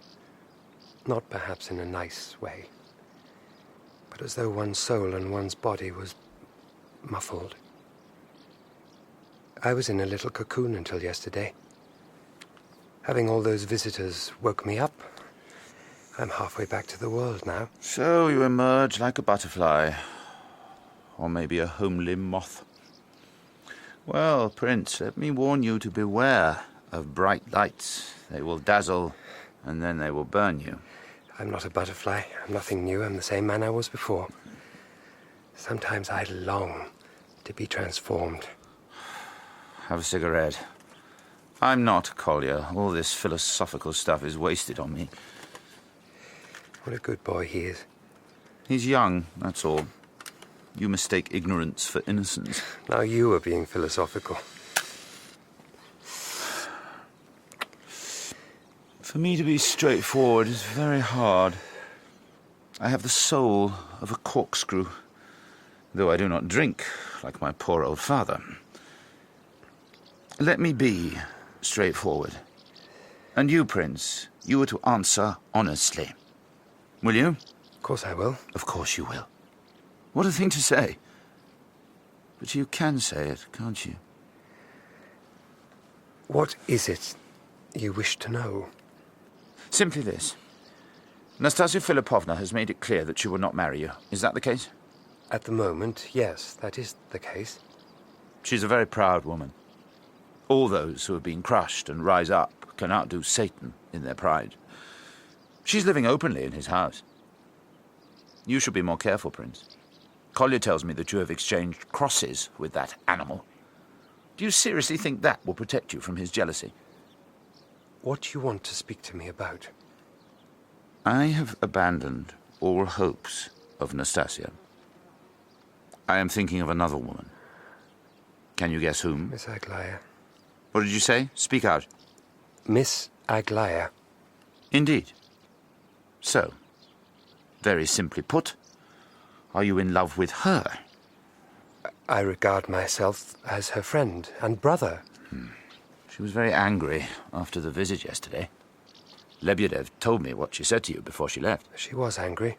Did you write to her to explain, to apologize? I thought of it, but no, I did not write to her.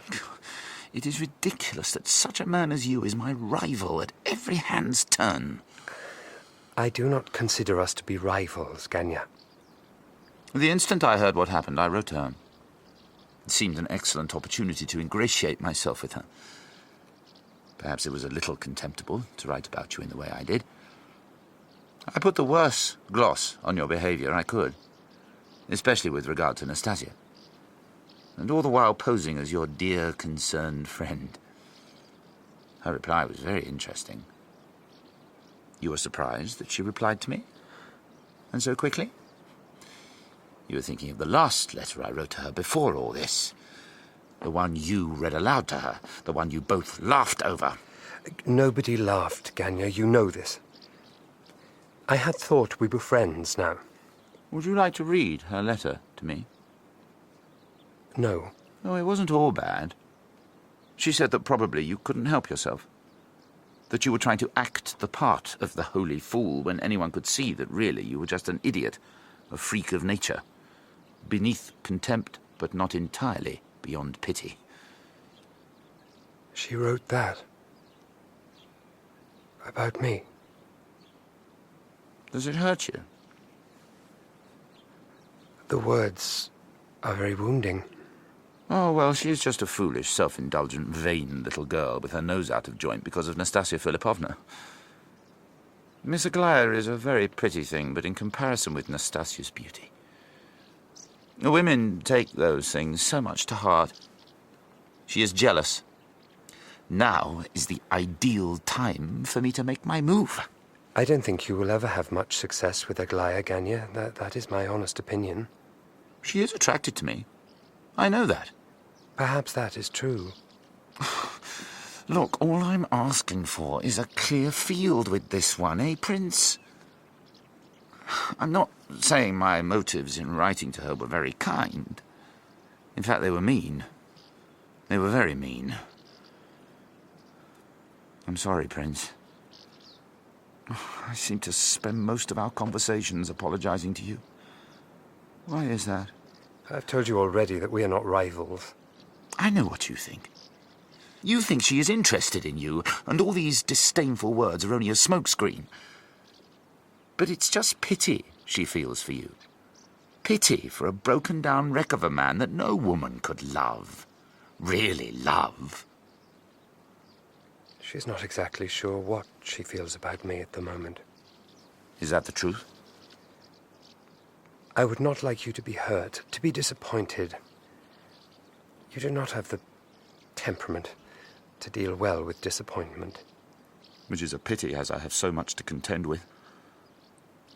You are not being honest with me. I have told you everything. But you are hiding something, aren't you? I know that Aglaya, Miss Aglaya, has written to you. She has, hasn't she? She did write to me. Is that why you came to see me? To find out what was in her letter? I have no right to ask you what was in it. No right, and yet I demand that you tell me. Or I beg you. Whichever works. It was very short. Just a note, really. Asking me to meet her on the green bench in front of the bandstand at the Pavlovs' Gardens. 8 o'clock in the morning on Friday. She asked you for an assignation. An assignation? No. I am her friend. Nothing more. Oh, don't be a simpleton, and don't expect me to be a simpleton. So will you go? Will you go, clutching a fistful of flowers and a tear-stained poem? I will go. Tell me if you love her, Prince. Tell me. I am a sick man, a broken-down wreck. Answer me. It is hard to answer. I find it hard to believe. I didn't know until yesterday. She was talking to me, and I felt suddenly this hope, this elation. It was a shock. Yes, I love her. I do believe I really love her. Damnation!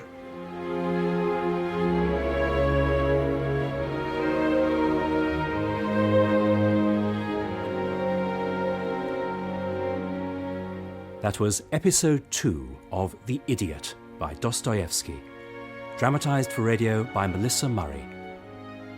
Prince Myshkin was played by Paul Rhys, Rogozhin by Roger Allam, Ganya by Jennings, Nastasya by Lia Williams, General Yepanchin by David Swift, and General Ivolgin by Stephen Moore. Lebedev was played by Gerard McDermott, Mrs. Yepanchin by Paula Jacobs, Aglaya by Tracy-Ann Oberman, Kolya by Karl Prekopp, Alexandra by Jemma Churchill, and Totsky by Martin Hyder. The Idiot was directed by Cherry Cookson.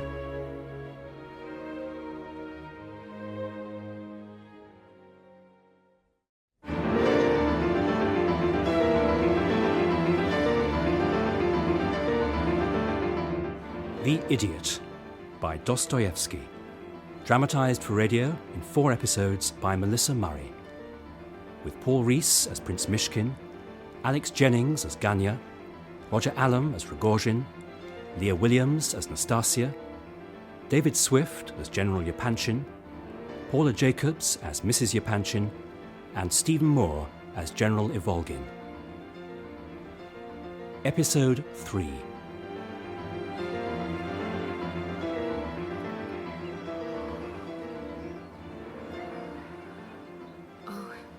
Seems a shame to wake him. Prince? Prince? Do you expect me to bend down and kiss you awake like a fairy story?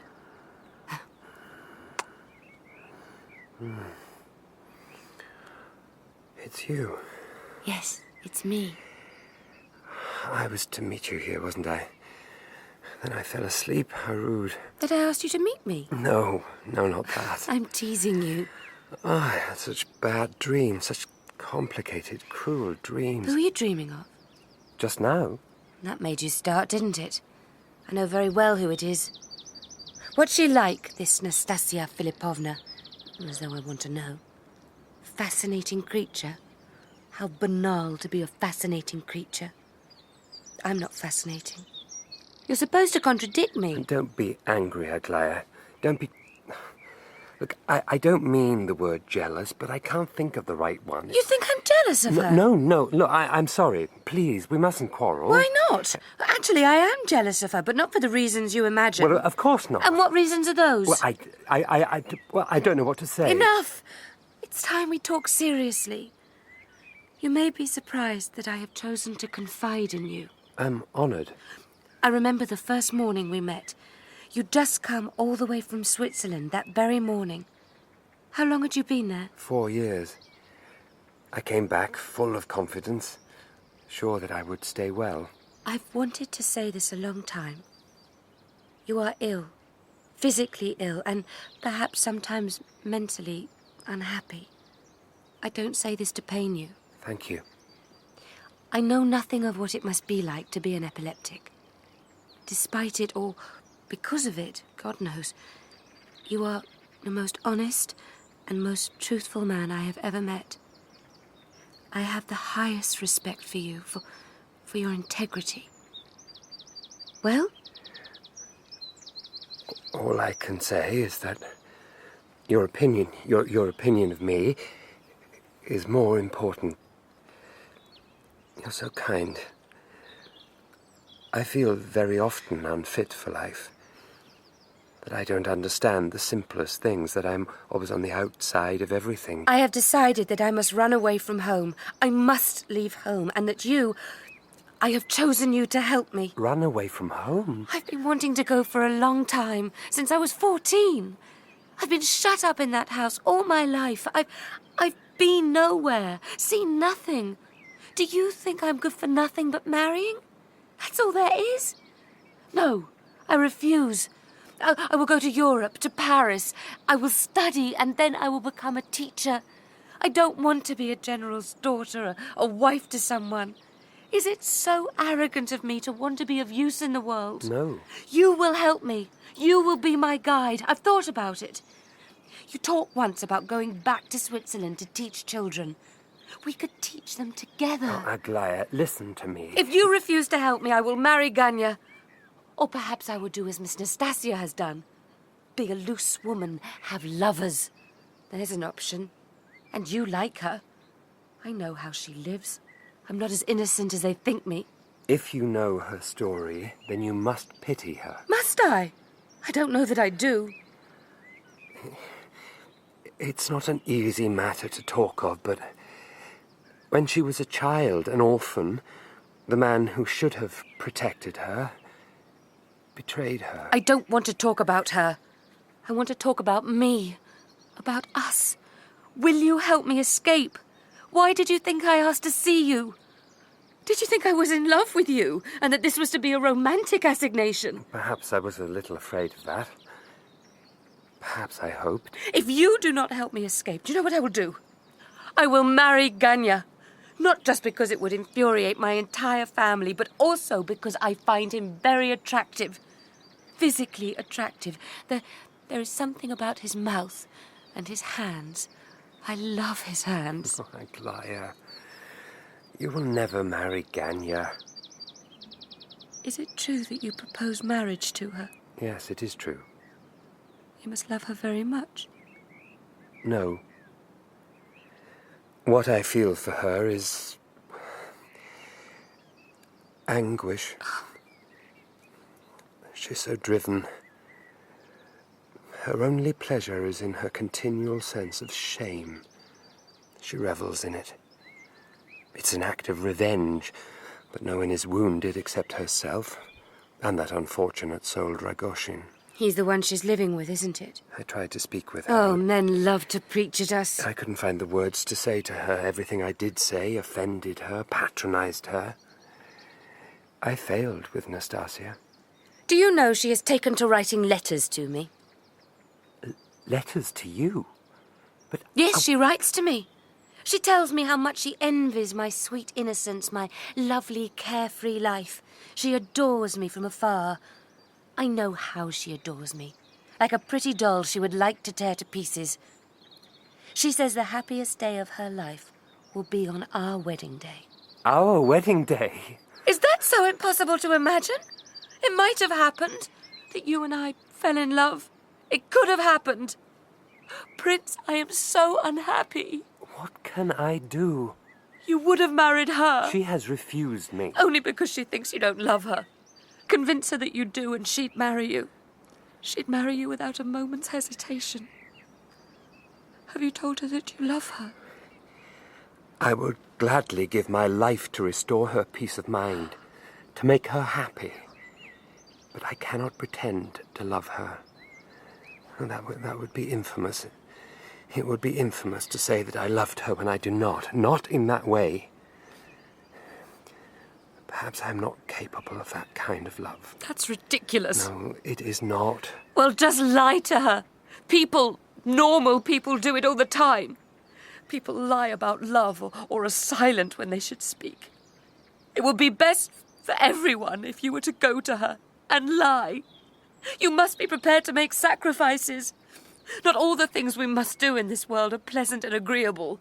Not all of them make us glow with self-righteousness. You do not understand how proud she is. Or how vain you are of your virtue, your goodness.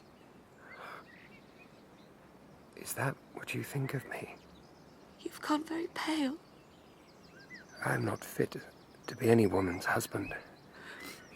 Only with Nastasia, her situation was and is so desperate. So desperate. That marriage even to you were preferable. If I am wrong, tell me I'm wrong. Here is her last letter to me. Take it and read it. Read them all. I will marry Ganya. I will marry him. I long for our wedding night. Let us walk. Let us walk among the trees and calm ourselves. Oh, no, Aglaya, if only I could tell you. I am a bigger fool than you, Prince. But you will see. I at least will outgrow my folly. In 5 years you will not recognize me. I will be like everyone else. No one can save me from that, it seems. No, don't touch me. Don't look at me. I'm leaving. Here are her letters.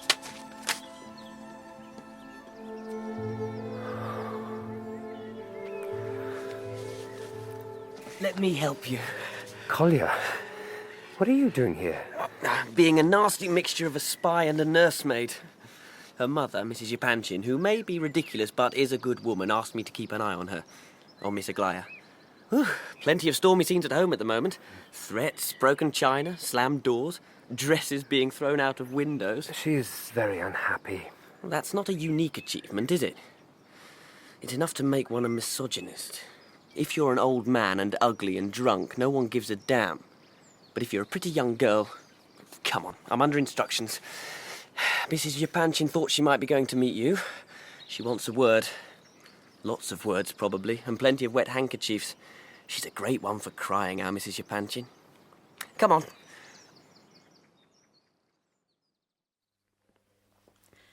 Our last meeting was not a happy one. I must thank you for coming. Are you ill, Mrs. Yepanchin? I'm quite well. Your voice... My voice. My voice is the condition of modern Russia. I am afraid to speak. I am afraid to speak in my own house. I have to hide away here in the morning room like an assassin in order to have a conversation. I am afraid, sir, of my own daughter. What did she say to you? I cannot tell you all of the things we talked of, Mrs. Yepanchin. Have you and her... Have you come to an understanding? No. In fact, we quarrelled. May I speak frankly? You are not an ordinary man, not by any means. And for that I love you, as your friend, as your relative, but as Aglaya's mother... No, you needn't say more. There's no need, I assure you. There's no need. I would not dream. How could I dream? I know what I am.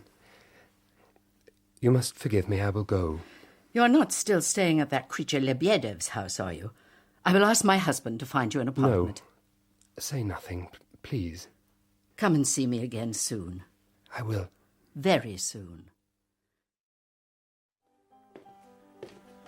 What in the name of God are you up to? What? First you go running halfway across Russia after that Nastasya woman, and now you're after Miss Aglaya. Can you hear her playing the piano? She'll break the keys.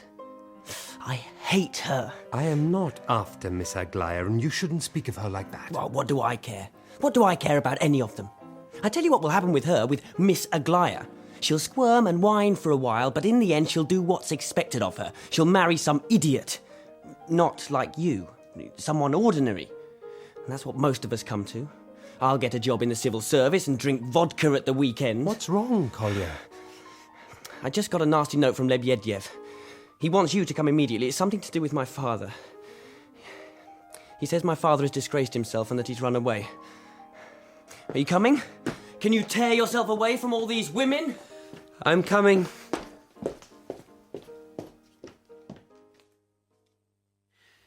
Prince, for your sake, I welcome this young man's father, this so-called General Ivolgin, into my house. What do you mean, so-called? Be quiet, Kolya. Welcomed him into my house, and for this act of charity, how am I repaid? How am I recompensed? Kolya, I think you should go. My father has disappeared. He says my father has disappeared. Where has he gone, you villain? Kolya, leave the matter in my hands. You must trust me and leave.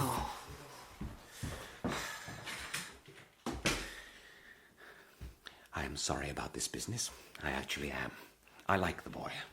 Still, the fact is, I am not a rich man.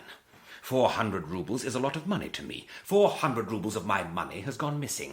3 months' wages. What do you say to that? What is your princely opinion of that? It is a lot of money. 400 rubles goes missing, and at the same moment, one drunk old soldier goes missing. Would you surmise a connection, Prince, between the two events? My job.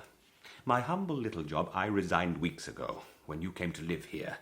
Mr. Rogozhin insisted that you have someone looking out for you full-time, 24 hours a day, looking out for you and reporting back to him.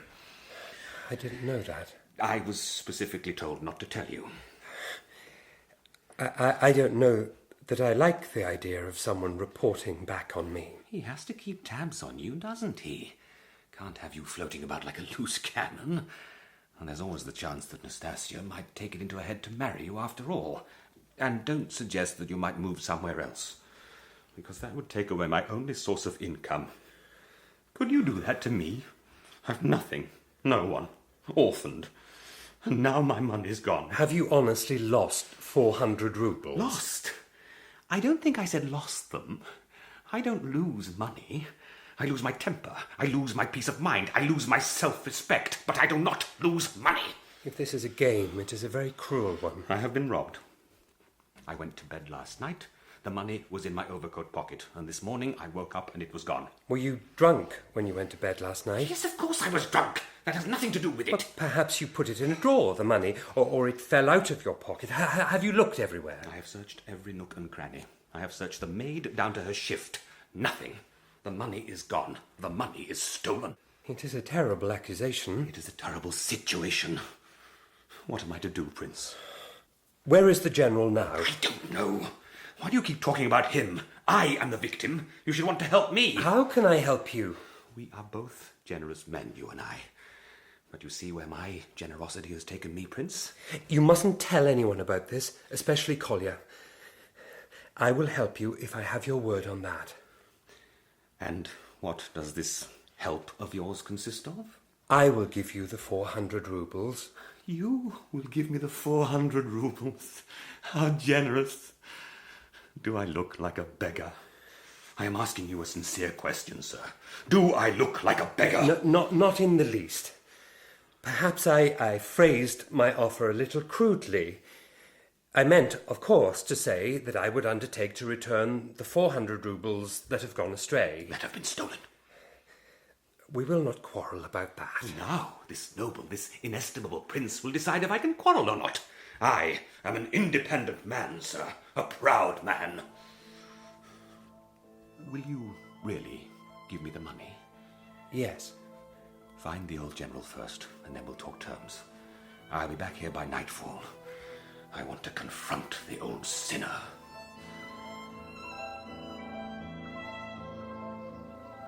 Well, what did the nasty toad say? Nothing. You're a terrible liar. You know that. Besides, you've gone as white as a sheet. I want you to find your father. Just find him. Don't ask him anything. Don't listen to anything he says. Give him some soup and put him to bed. Has he done something disgraceful? We will look into the matter tomorrow. Your father must have rest, have a night's sleep. I will meet you here tomorrow morning without fail at 8 o'clock. No, Kolya, please, don't ask me anything else. You're right, I'm tired. Just do as I ask.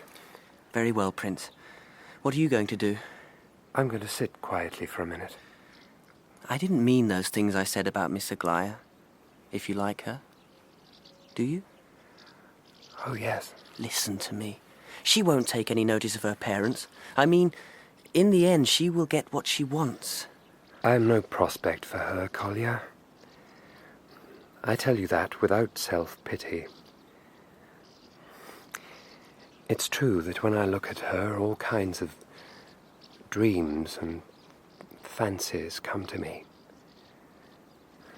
But I, above all other men, value the distinction between what is real and what is delusion. You are very hard on yourself, dear Prince. Make sure you eat today. You look too thin.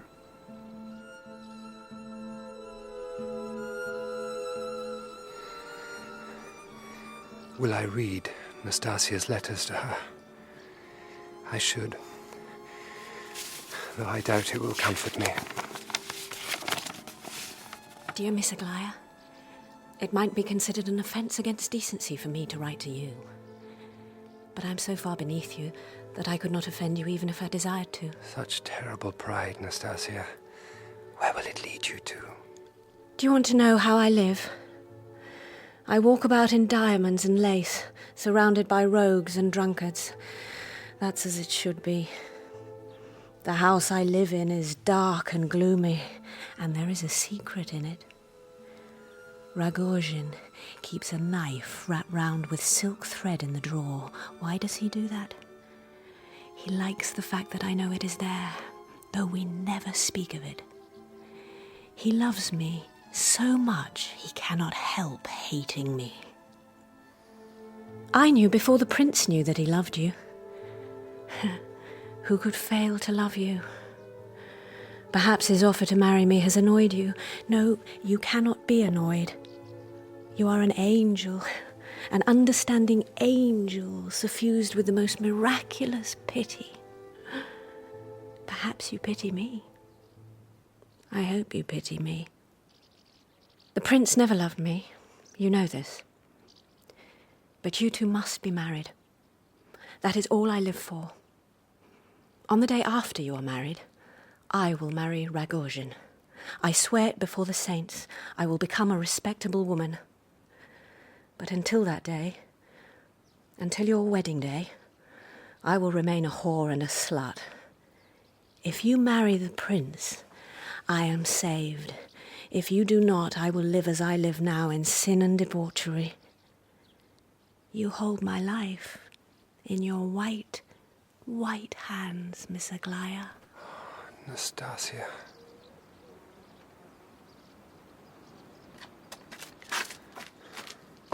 Hello? Is that you? What are you doing here? I thought you were out looking for the general. I thought you had promised to help me. Have you been sitting here all day? Do you know what time it is? Do I know what time it is? No, but I can see that it's evening. Have you found the general? Have you found my money? No. Have you just sat here all day? All day, but now I must go. To find him? No, to find her. I have to speak to her. I have to tell her what's in my heart. Who, Miss Aglaya? If Kolya returns, take a message. I must speak with the General before you do. Must you? Obey me in this! Tell me what you are planning to say to Miss Aglaya. Tell me. No!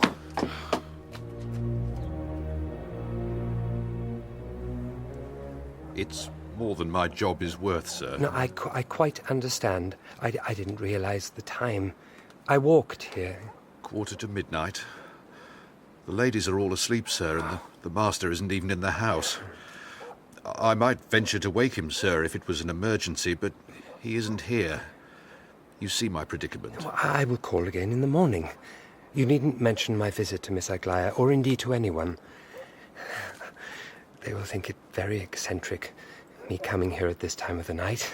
I have to tell them, sir. Quite. We met before, didn't we? On my first day in Petersburg. What a long time ago that seems. When I was in Switzerland, I was so homesick, I used to talk to myself just to hear Russian words. I felt so well then. I thought I would find a new, useful life waiting for me here. But nothing I've done seems to have worked in the way I intended. Either I or the world is colourblind, except, of course, I don't mean colour. I mean something else. Some other element. Am I talking nonsense? We all talk a little nonsense at night. We might have been friends, you and I. That's the pity of it. I'm going home. I'm going somewhere. Well, good night, then. Good night, sir.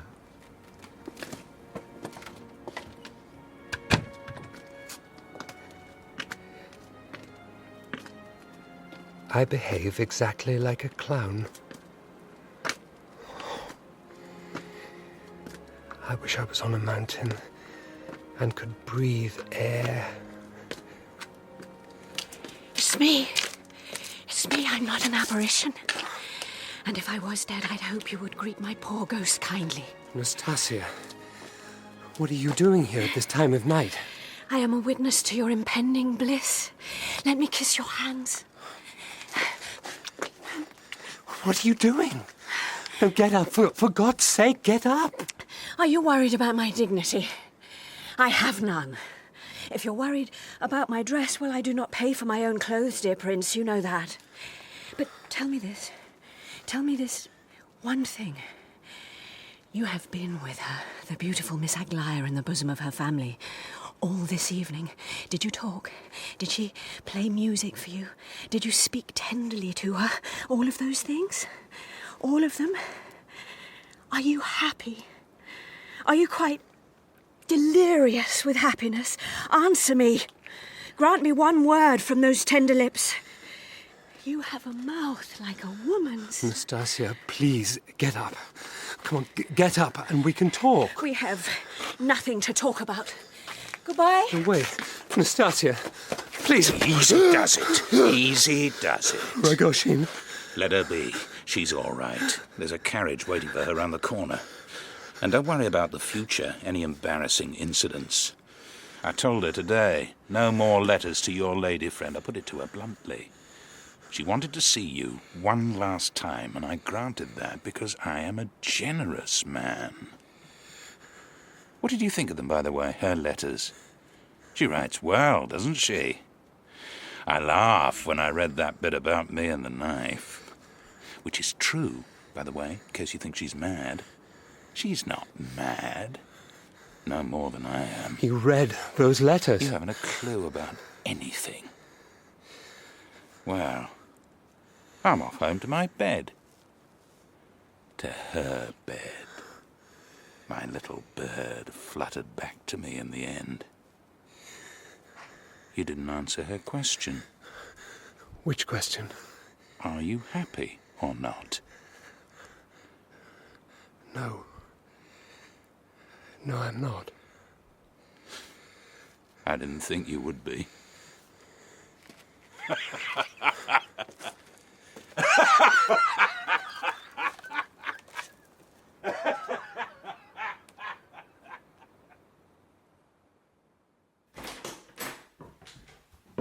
Oh, well, if it isn't my dear sister come to call at the old family home. This is a very early morning visit. So early, in fact, that I haven't managed to find my way to bed yet. It's 7 o'clock in the morning, Ganya. You're disgusting. God, isn't it enough to have a drunk for a father without having a brother who won't work? Do you know what my husband says? Do not mention your husband. I ate oysters last night and am not feeling the better for it. I'm glad you're awake. Listen, I have news. Have you heard? Heard what? About Miss Aglaya and the prince. No, tell me. It seems they are in love and probably about to be engaged. Definitely. Her sister's told my dressmaker, who is also their dressmaker. I thought you would want to know. So... well, that's that. That's the end of it. I'm glad to see you so philosophical. I have been doing my best to get friendly with the Epanchin girls for your sake. I think Aglaya the worst of them, frankly. Wayward and vain. I never thought she would make you happy. Neither did I. But I did want to marry her. And not altogether for the money. It is all of a piece with the rest of my life. I was born with an ambitious soul. I'm a clever man, of course, but I would prefer to be a genius. I am infected with the desire to be bold and original. They're engaged. As good as. Well, I have to go. I'm to meet the prince at Lebedev's this morning by a happy coincidence. Some new disgrace involving our dear father, apparently. Why I have to go, I don't know. Kolya insists. I will be able to see the blushing bridegroom for myself.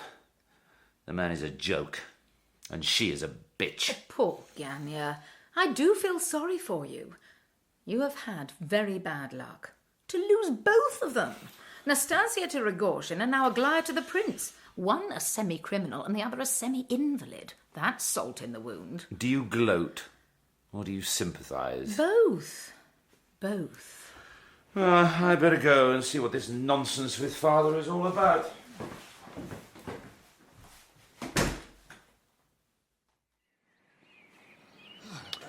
Behold the prodigal father.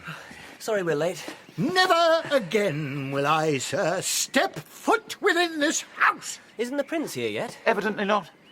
But here are father's possessions, tied up in an old rug. Lebedev kindly passed them through the window to me. He point-blank refuses to open the door of his house to any member of my family. So you won't have to step foot in the house, father. You can join me here, on the veranda. A bundle?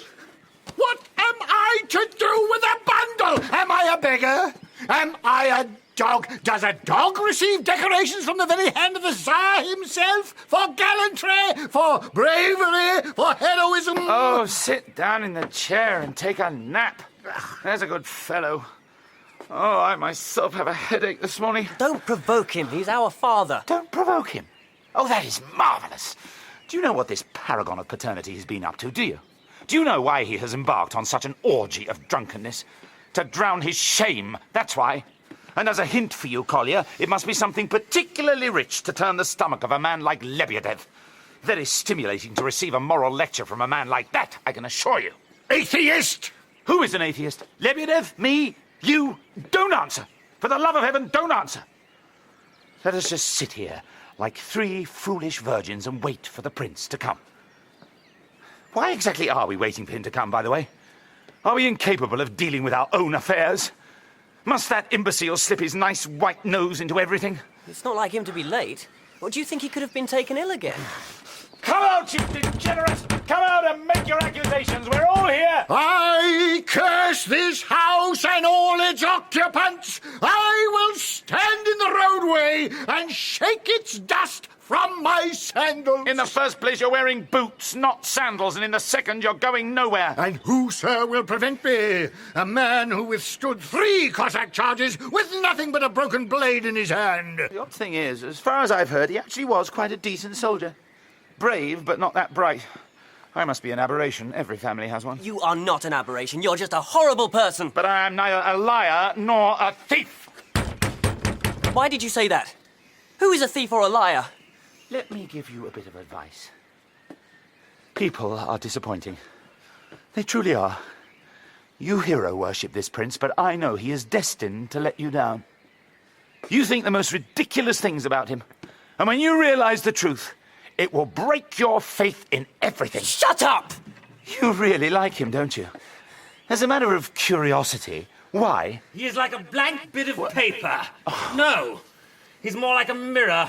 We look at him and hope to see in his bright, shining surface a nice reflection of ourselves.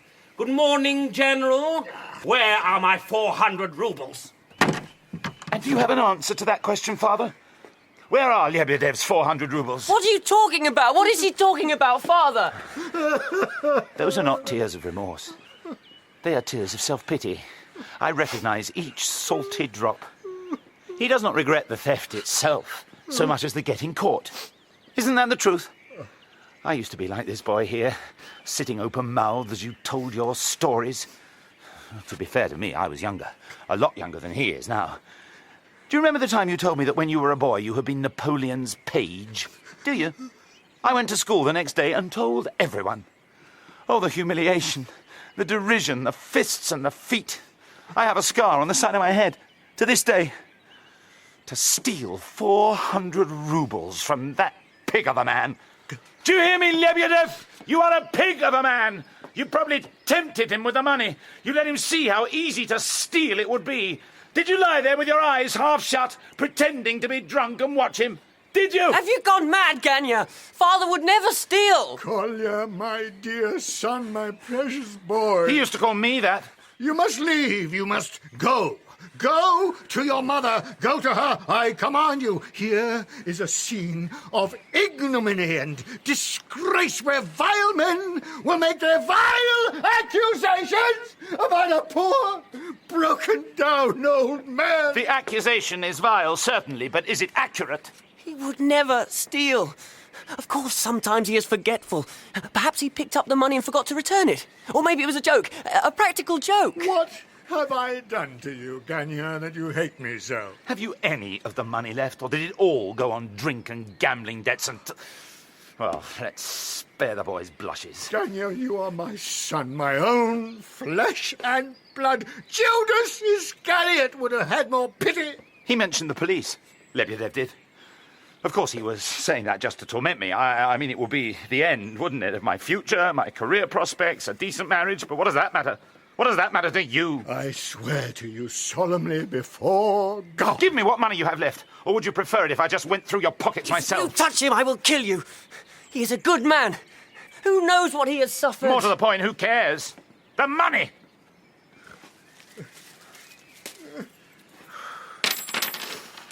Less than 100 by the look of things. Oh, well, there's nothing for it. I'll have to beg the rest from the brother-in-law.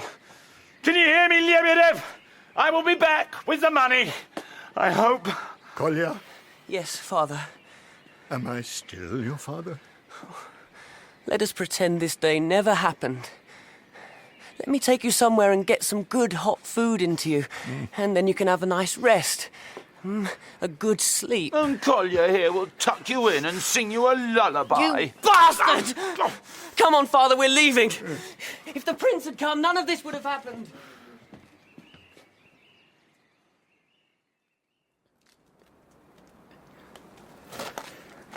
Excuse me, sir. You must stamp your feet. I beg your pardon? You must stamp your feet. Frostbite. It might be spring by the calendar, but it's winter all year round for the homeless, sir. Yes. Stamp your feet. Now listen to mine. One of them is wood. 50 kopecks, if you can guess which. The left. I'll have to owe you. Do you have any money? 10 roubles. Oh, I know a good place to get a bottle. I'll come back with a change. Leave you my hat as surety. No, I don't drink. You don't trust me. Here are 5 roubles. Go on, you can have them. Well, thanks for the money. Now, stamp your feet now. God bless you.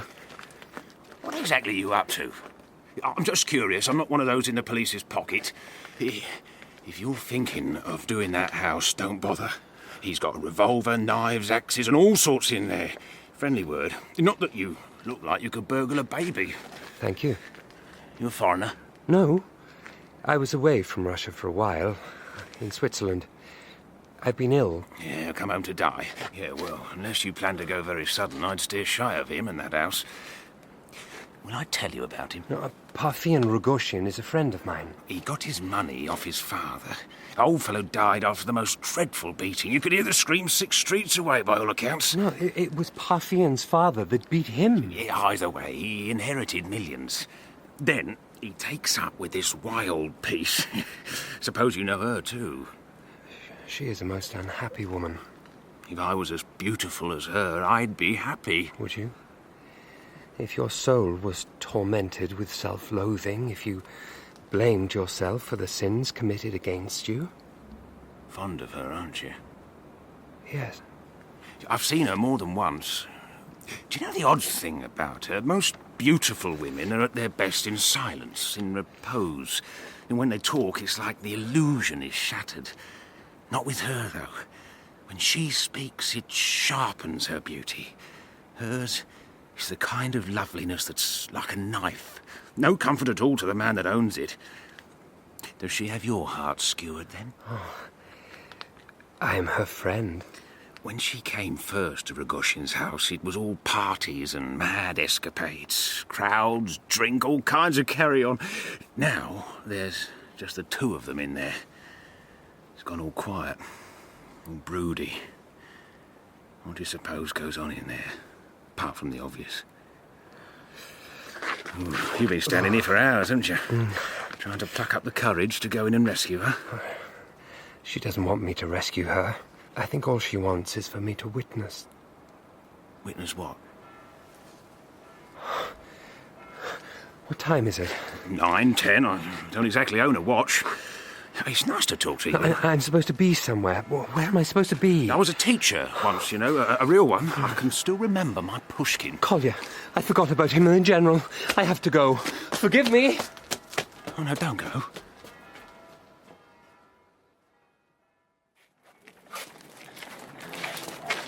We'll be home soon.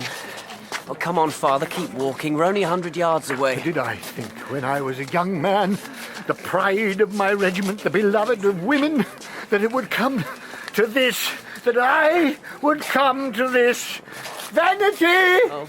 Vanity! All is vanity! Look where you're going. People are staring at us. Yes, yeah, they are staring. They are seeing the mark of shame that is branded upon my forehead. Oh. You, sir, yes, you can read what is written on my forehead. Here is a dead man, a disgraced man, a man whose soul is vanquished. Oh, take me to a cemetery and let me lie in peace. Come on, Father, please. You and your mother will come to my grave. Little Nina. I called her that long ago. What an angel. What a long-suffering angel your mother is, Kolya. Don't cry, Father. Please.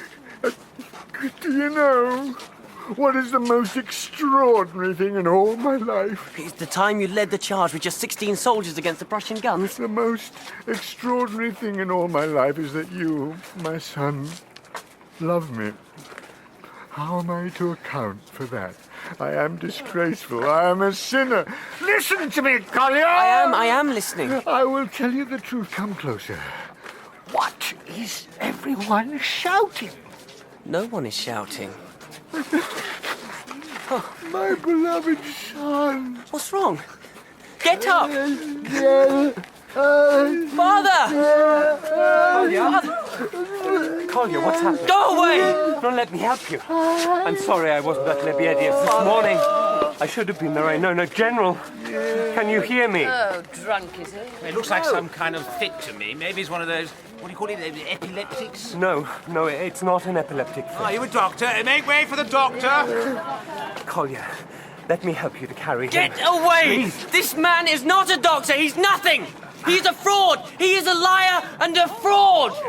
Where were you this morning? If you'd been there, none of this would have happened. Get away! Get away from me! You're too late to help him now. Kolya, I'm more sorry than I can say. Where were you? Let us get your father home and then we can talk. We can't talk. We will never talk again. Will somebody help me, for the love of God? I will. And you, Prince, you can go to hell.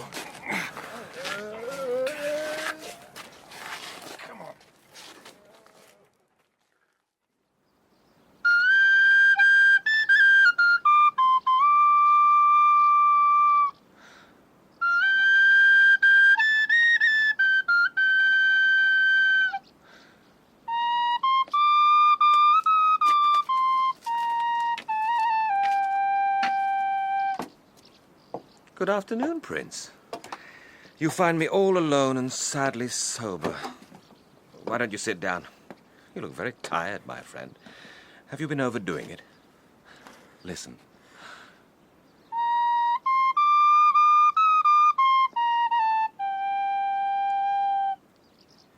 I am inordinately fond of music.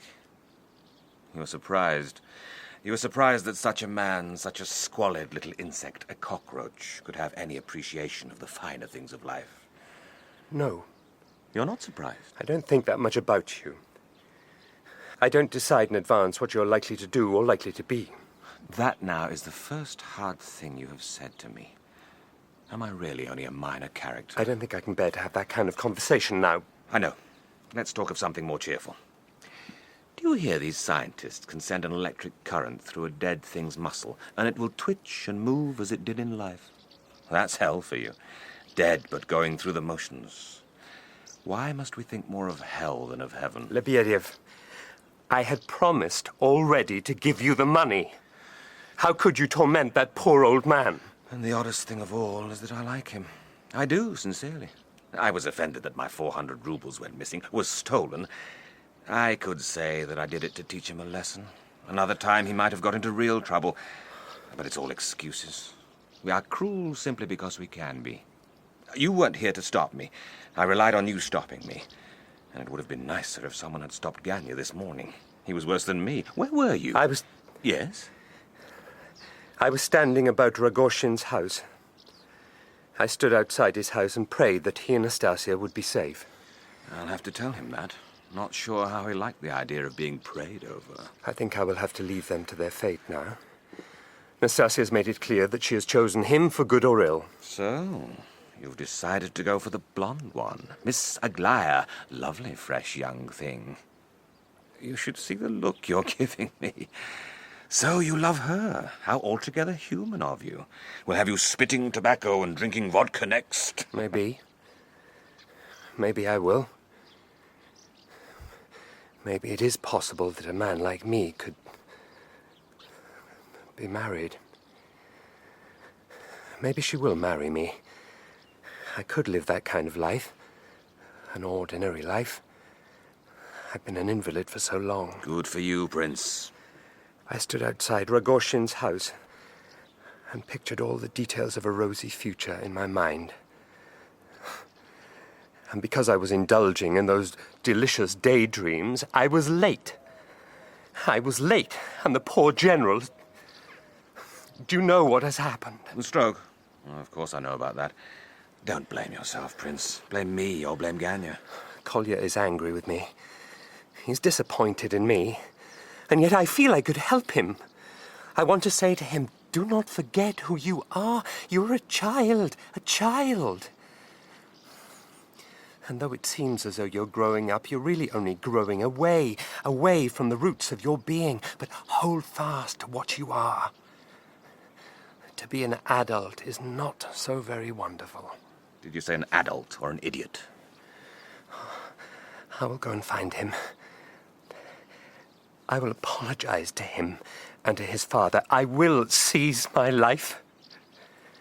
Nastasia will marry Rogozhin. She will. And it may be that she will find peace with him. Do you not think that is possible? No. It may be possible. We must surround them with love and hope. Are you crying, Prince?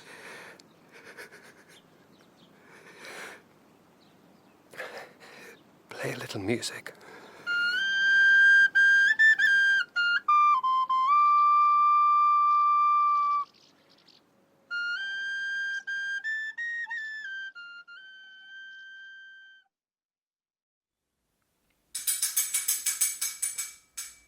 Aren't you going to answer it? No. Come in. I'm very sorry to hear. Come through. Well, have you come here with ripe words of consolation? How is he? The doctor is with him now. He's dying. But then we are all in that unhappy condition. I may as well say at the outset that I do not in the least blame you. Kolya's attitude is ridiculous. Oh, Ganya. Ridiculous. Besides, the real culprits, if you must blame anything other than his dissolute life, the real culprits are Lebedev and myself. Myself and Lebedev. He harried the old man, I humiliated him. We worried him and snapped at him and howled with pleasure to see him brought so low. Oh, God, Prince. He is in one of his strange moods. Leave us. I have something to say to the Prince that is private. That is how he talks to me, like a housemaid. How is your mother? In front of the icons, praying. Kolya, when he can tear himself away from father's bedside, rushes in every now and then to tell her it's all superstitious nonsense. It could make you laugh. Have you eaten? You must eat something and have hot tea. Don't be ashamed to cry. Don't be ashamed of anything. You're a good woman. Oh, I suppose under the present circumstances we can look forward to any amount of touching little scenes. Can I see your father? In a moment. Can you find no words of comfort for me? Your father loved you. And all your harsh words to him, all your mocking words, he has forgotten.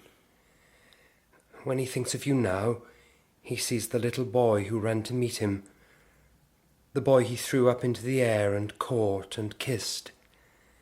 He remembers you. He loves you. Ah, you are very good. It is almost a pity. What is almost a pity? Things, of course, are going very smoothly for you. Nastasia has refused your quixotic offer of marriage, but at least you had the pleasure, the credit, of offering to rescue a fallen woman. And for no profit to yourself. Nobody offered you money to do it.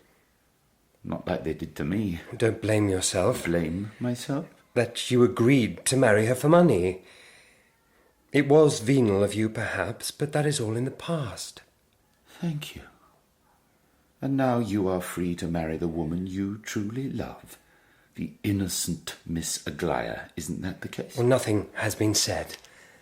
Nothing can be said. But you want to, don't you? And everybody wants you to. Even Nastasia wants you to. My own feelings are a little more ambivalent. I know you have a fondness. A man does not mind a rival. It adds to the pleasure of the pursuit, but really, are you truly to be compared to me? Just look at us.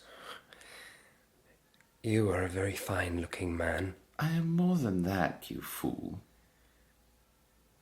Do you know what I received as I sat here waiting for my father to die? No. A letter, a most kind letter. Aren't you going to ask me who it's from? Who was it from? Miss Aglaya. Yes, it seems she is not so won over to you as you fancied. Maybe it won't all go as well as you planned. Why don't you say something? Aren't you dying to ask me what she wrote? Ganya, you're lying to me. Miss Aglaya has not written to you. I'd better go and find Kolya. Prince... Excuse me.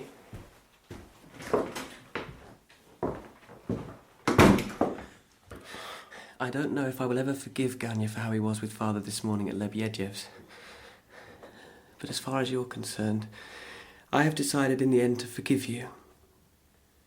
Besides, I want you to talk to him. To talk to my father. The others don't like to sit with him much. Hold his hand. I think he can feel it. Are you all right? Thank you for forgiving me. Well, I haven't got many friends. I have to be practical.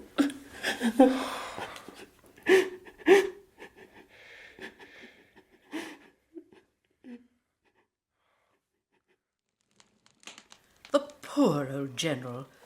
Don't you just feel so sorry for him, Aglaya? Yes. And there is no hope, Prince? Oh, what his wife has had to put up with.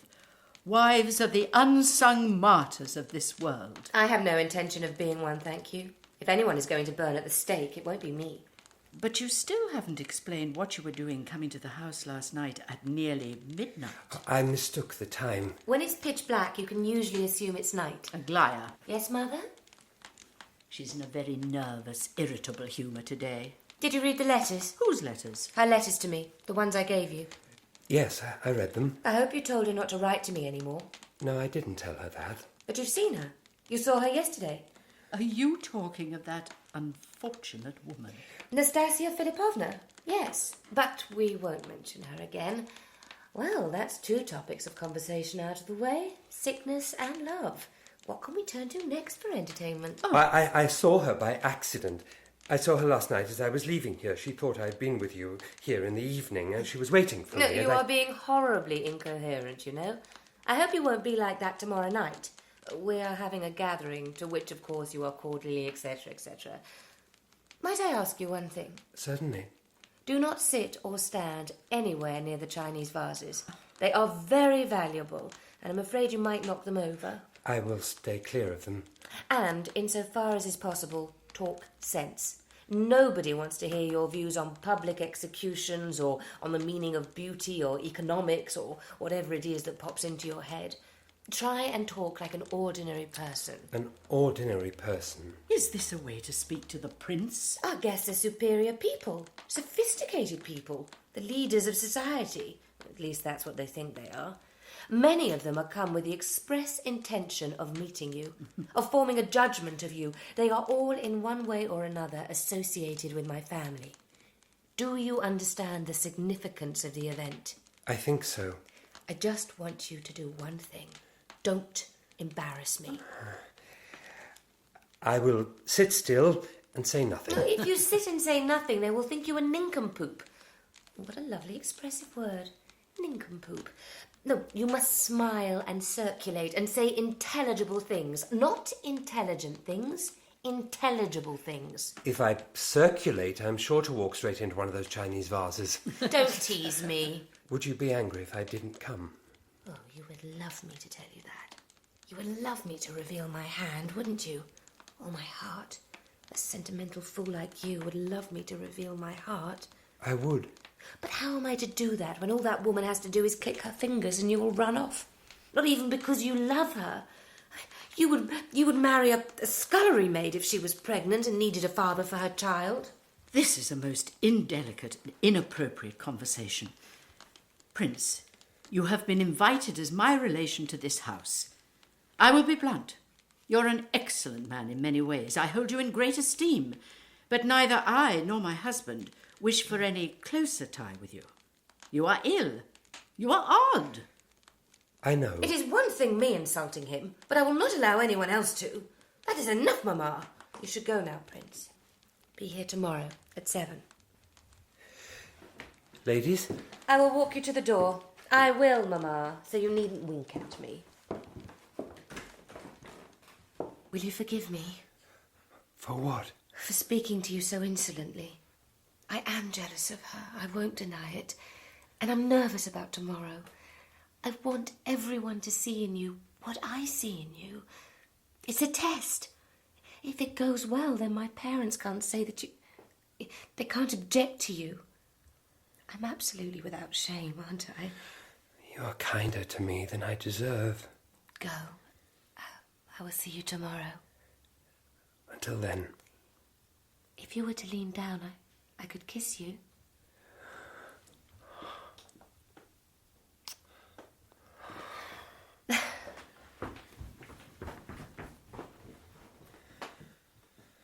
Why is it that my heart aches when I am dazzled by happiness?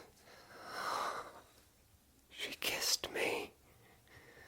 For all her sharp little words, she trusts me and has such hopes for us. Aglaya. Aglaya. But what if in my case the world is not wrong and your parents are right to warn you against me? I can't bear to believe that.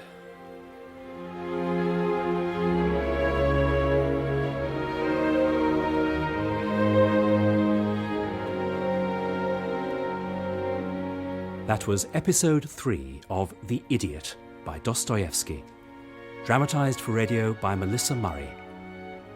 Prince Myshkin was played by Paul Rhys, Rogozhin by Roger Allam, Ganya by Alex Jennings, Nastasya by Lia Williams, and General Ivolgin by Stephen Moore.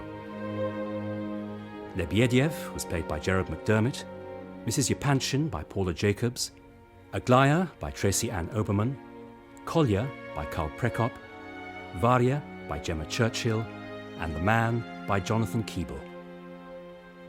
The Idiot was directed by Cherry Cookson.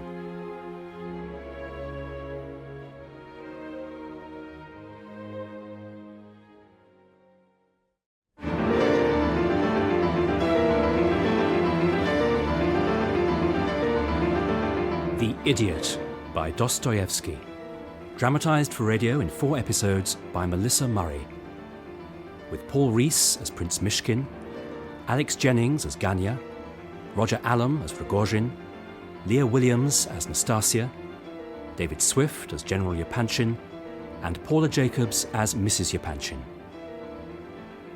Episode 4. No. Put them over there. And then please move that lamp over there. Yes? Oh, that's better. There's a gentleman here who wants to see you, Miss Aglaya. A gentleman? Well, Mr. Ganya Ivolgin, to be precise. Oh. Will I show him in, or will I show him the door, miss? Oh, I'm very busy. I've 1,001 things to do before the party tonight. He tried giving me 5 roubles and he's wearing cologne. I wouldn't bother with him. No, you'd better send him to me here. Oh, what are those? Peacock feathers and ferns. And what am I supposed to do with those? My God, think of all those poor bald birds shivering to death to give us a moment's pleasure. My dear Miss Aglaya, what a pleasure it is to see you, and to see you looking so entirely beautiful and radiant. Yes, could you give that man a hand with the table? Anything to oblige. No, it was better where it was.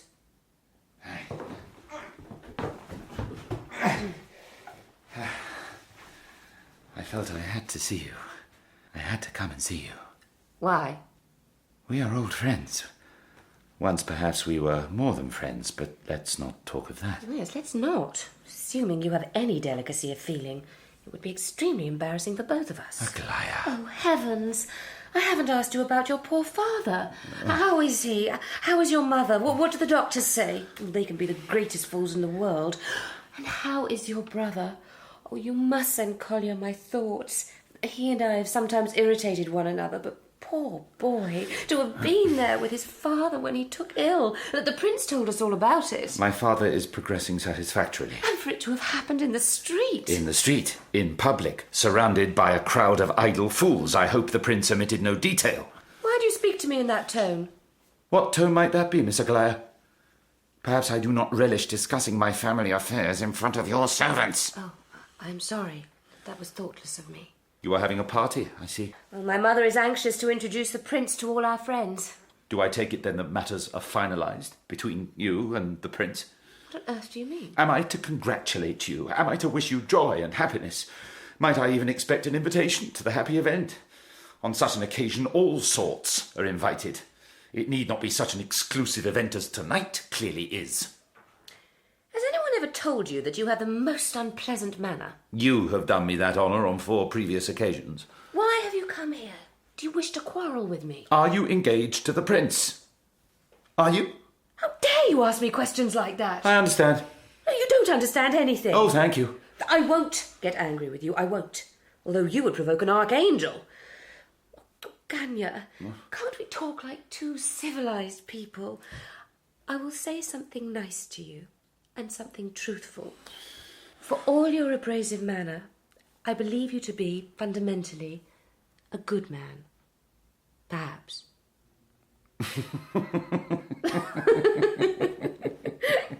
You look so much nicer when you laugh, you know. Do I? Will you sit down and talk with me? What would you like to talk to me about? Let me guess. The prince. You are his friend, aren't you? His intimate friend. Am I? Well, at least you do spend quite a lot of time with him, don't you? I know he's there for hours in your house. your apartment with your father. Oh, I do hope your father gets better. We all do. Ganya, do you think the prince really is ill? That he is, because of the epilepsy, to use that horrible word, an idiot? I think that I am. His manner is very strange, but not foolish exactly. Perhaps it is all affectation. Well, I don't believe that. He had that appalling fit. I know you were going to say that was weeks and weeks ago and that he is perfectly all right now. Is that what you would like me to say? I'm certain that he does not love her. The beautiful Nastasya Philippovna? Though the whole world knows he offered to marry her. In fact, as far as I know, the offer is still open. He did that from pity. She is a poor, wretched creature. He does not love her. I'm certain of that. You are sure he is well, you are sure he doesn't love anyone else. Your natural modesty prevents you from adding that you are sure that he loves you. Even if he hasn't as yet asked you to marry him. What do your parents think of the match, by the way? Not entirely enthusiastic? Never mind. You will do as you wish. In fact, that's half the fun, isn't it? Running headlong into disaster. Ganya, please, help me. I need to know. Is he all right? Do you think he's all right? I'm afraid of this illness of his. Have pity on me. I regret to say I am not a medical man, and can give you no opinion of the matter. Good day.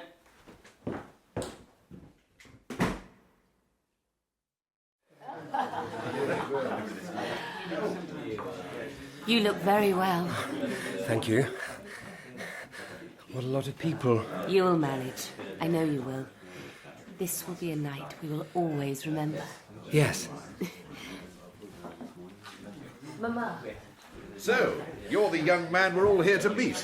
Forgotten your name already, I'm afraid. I'm Prince Leo Nikolaevich Mishkin. Did I know your father? Well, he was a soldier, a cavalry officer. My family is not very distinguished, I'm afraid. Just small landowners. Landowners? Of course, it was a well-meant gesture, no doubt, to free the serfs, to use the cant phrase. But really, what did it mean? The countryside awash with discontented peasants, and us landowners ground into dust and ashes. Your view? Oh, I'm not a political man. Nonsense. No, I'm afraid I do talk a lot of nonsense, yes. It's a mixture of my temperament and my ignorance and my nervousness. I was very nervous about this evening. Oh, this is a very tame affair. What do you do, young man? I suppose you're going to tell me you're a poet. I might as well say now I've no time at all for the stuff. No, I'm not a poet. Oh, I'm delighted to hear it. See that man over there? The one with the red whiskers? Yes. First time he's been out in public for months. Poor man. Yes, indeed. His younger son has joined the Jesuits. Personally, I think the father might have borne it if it had just been a matter of him becoming a Catholic. But to actually become one of their priests, and a Jesuit one at that... Well, we are all Christians, I suppose. Many Catholics, of course, are worthy and excellent people, excellent. But the religion itself is not a true religion. That's a very particular assertion. Well, what does the church, their church, preach? That it is justified, that it is necessary to seize temporal control of the world. Well, what has that to do with the soul's need for salvation? The Pope has forced his way onto the throne of Mammon. That is not religion. That is a Roman Empire continued in another guise, but still rapacious, still arrogant, more arrogant, spreading lies and darkness and lies. Are you enjoying yourselves, gentlemen? We will have a little music presently. This young man has very interesting views. I like to hear someone with decided opinions. You are an original, sir. No, I am talking too vehemently.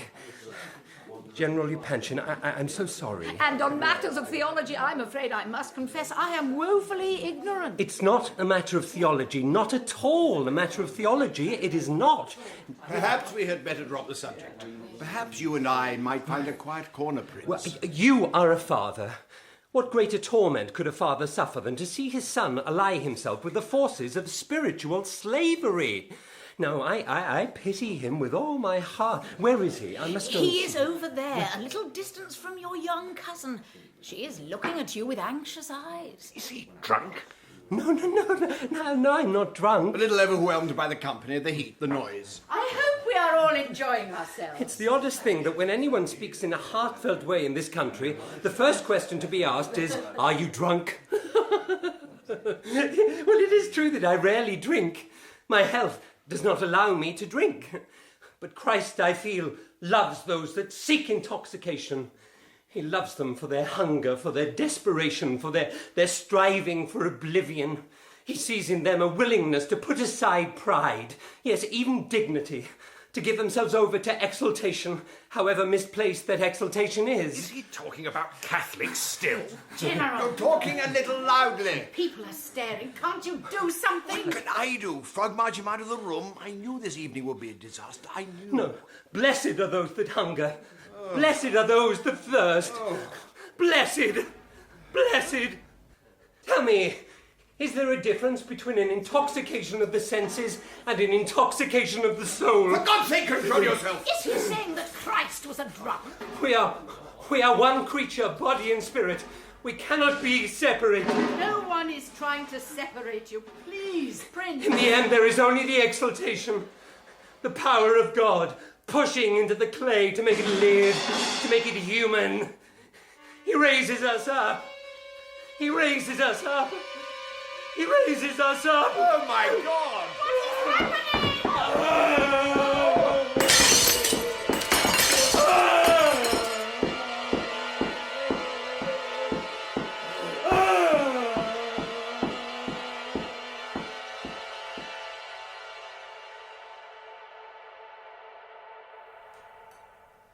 Do you know how long the prince has been stirring a spoon round that cup? 23 minutes. I know, because he gave me his watch, and it's a Swiss one. Go in and see him. Kolya, won't you speak to me? No. I know you blame me for your father's illness, and perhaps I am a little to blame. The whole incident with the money, the 400 roubles. He did steal them from me, but never mind.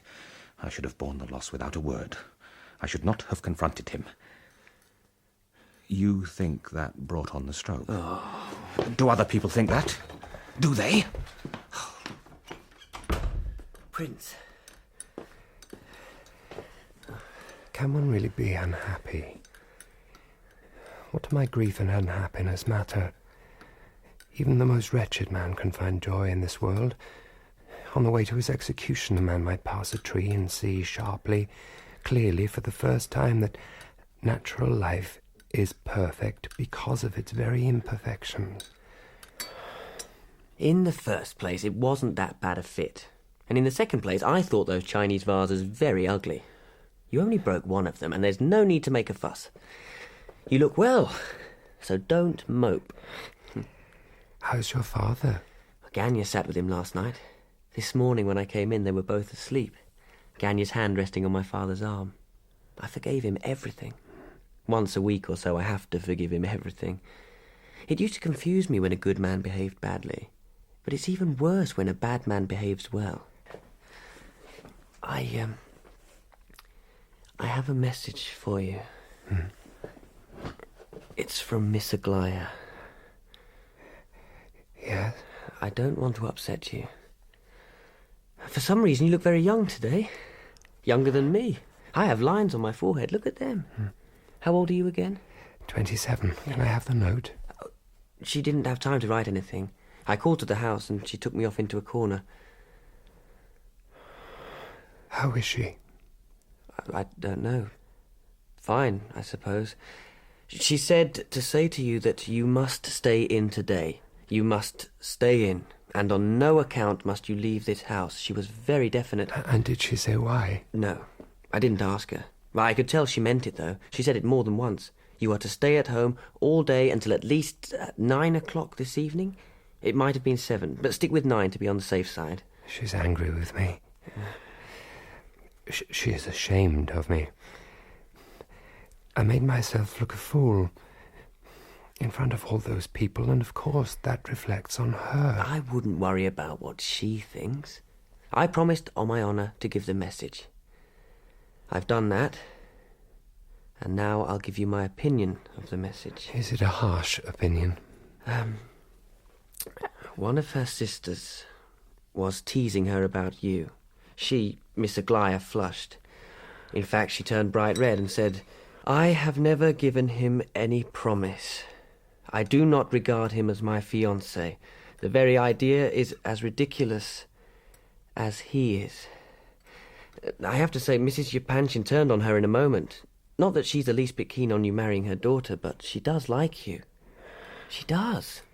And respects you. The fits are nothing. You think too much of them. I never asked her to marry me. Well, there you are. Look, maybe she was just worried about you, and that's why she wants you to stay at home. Do you believe that? No. But perhaps they have important visitors and she wants to keep me out of the way. I was thinking of calling on her today. It seems to me that neither of us is very happy. And I say to that, so what? Prince, I am your friend. I can't stay. For one thing, it offends me to be under that man's roof. And secondly, I must go home and try and see if my father will eat anything. Half his mouth isn't working. He looks comical. You're very kind to come here and talk to me.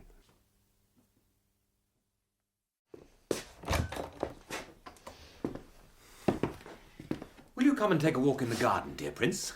No, thank you. Come and sit on the veranda. I'm staying here, thank you. You overheard the conversation. What an obedient soul you are. You interpret her wishes, her commands, to mean you may not step even onto the veranda. If she sent you a hair shirt, would you wear it? If she sent you a scourge, would you whip yourself? I heard you and Kolya talking, though I couldn't exactly make sense of what you were saying. Fit still has you a bit addled. I meant your voices were muffled. He very kindly informed me that I would be permitted, under sufferance, to visit the old general his father, and beg his forgiveness for accusing him of stealing 400 roubles from me. You must behave yourself, Lebedev. I will. The fact remains, he did steal 400 roubles from me. Oh, I know, I got the money back from Ganya. You got your money back from me. I got 400 back from both of you, actually. And don't bother telling me how disgraceful, etc. Besides, you will find it a good investment. I haven't been idle, you know. I have a nice bit of news for you. Though, in point of fact, it's more irritating than nice. Distressing, even, in the sense that it might well upset you. And could I have that on my conscience, you having been ill the night before? Help me, Prince. Should I talk or be silent? You will talk, because you cannot help yourself. But it's you that I wish to help. So, what did I do this morning? I, myself, went to Miss Aglaya. You did what? That has perked you up. I'm as good as a tonic. Yes, I went to see her. Why shouldn't I go and see her? I am a retired civil servant. Besides, I had written to her on a number of occasions, all returned unopened. What a perfect lady she is. But the note I sent her this morning at the crack of dawn, that was opened. She replied to that note. Can you guess what she wants from me? It is impossible to guess. You used to speak more kindly to me than that. Have we corrupted your good nature, dear man? So, I went to see her because... Of course, it wasn't for the pleasure of my company she agreed to see me. I thought she might appreciate a little inside information, a little news about you, but that wasn't it. She fixed me with a stern eye and ordered me to fix up an appointment between herself and a certain party. A female party. She wanted you to arrange a meeting with Nastasia. Between herself and Nastasya Philippovna, yes. Do you know, the other night I had the most interesting dream. I dreamt that I was being smothered by a wet rag. A wet rag was pushed into my mouth until I choked. I woke up choking, and guess who was murdering me? Rogozhin. Now, you're getting into the mood of things. Excellent. Miss Aglaya didn't like me. None of you fine young ladies and lovelorn gentlemen like me.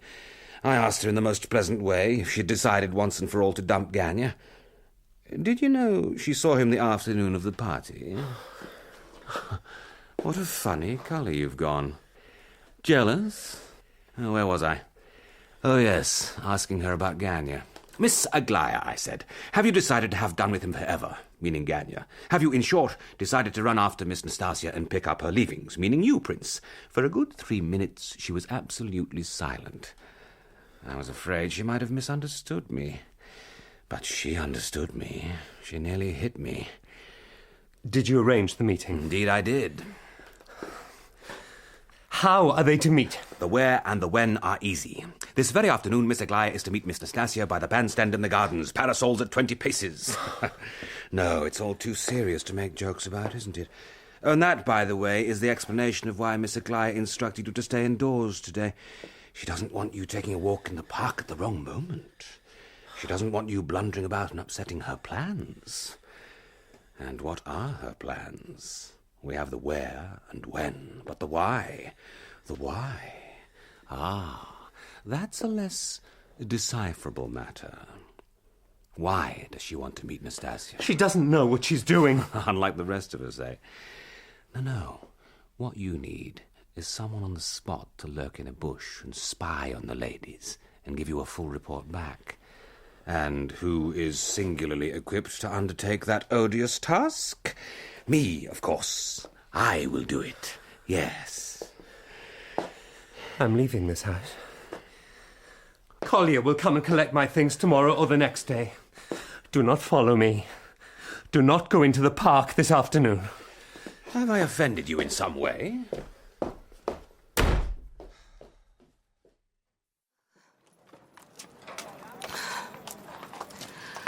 Aglaya, wait. He told you then?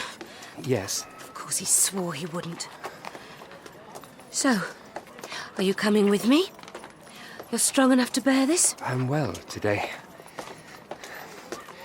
Aglaya, I'm sorry if my behaviour embarrassed you yesterday at the party. What are you doing? This is madness. Why do you want to see her? It doesn't matter. Take my arm and we will walk. Don't speak to me. I must keep all the things I want to say to her in the forefront of my mind.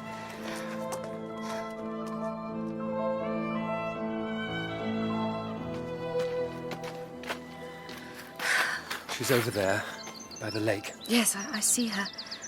Let me look a little before I approach. Oh, she is dressed for this. It will be a battle then. Aglaya, let me take you home. That man on the bench, watching her walk up and down, is that Rogozhin? Yes. Aglaya, please be kind to her. Remember how she has suffered. She's easily irritated. She might say things that will wound you. Oh, she's seen us. I can't turn back now.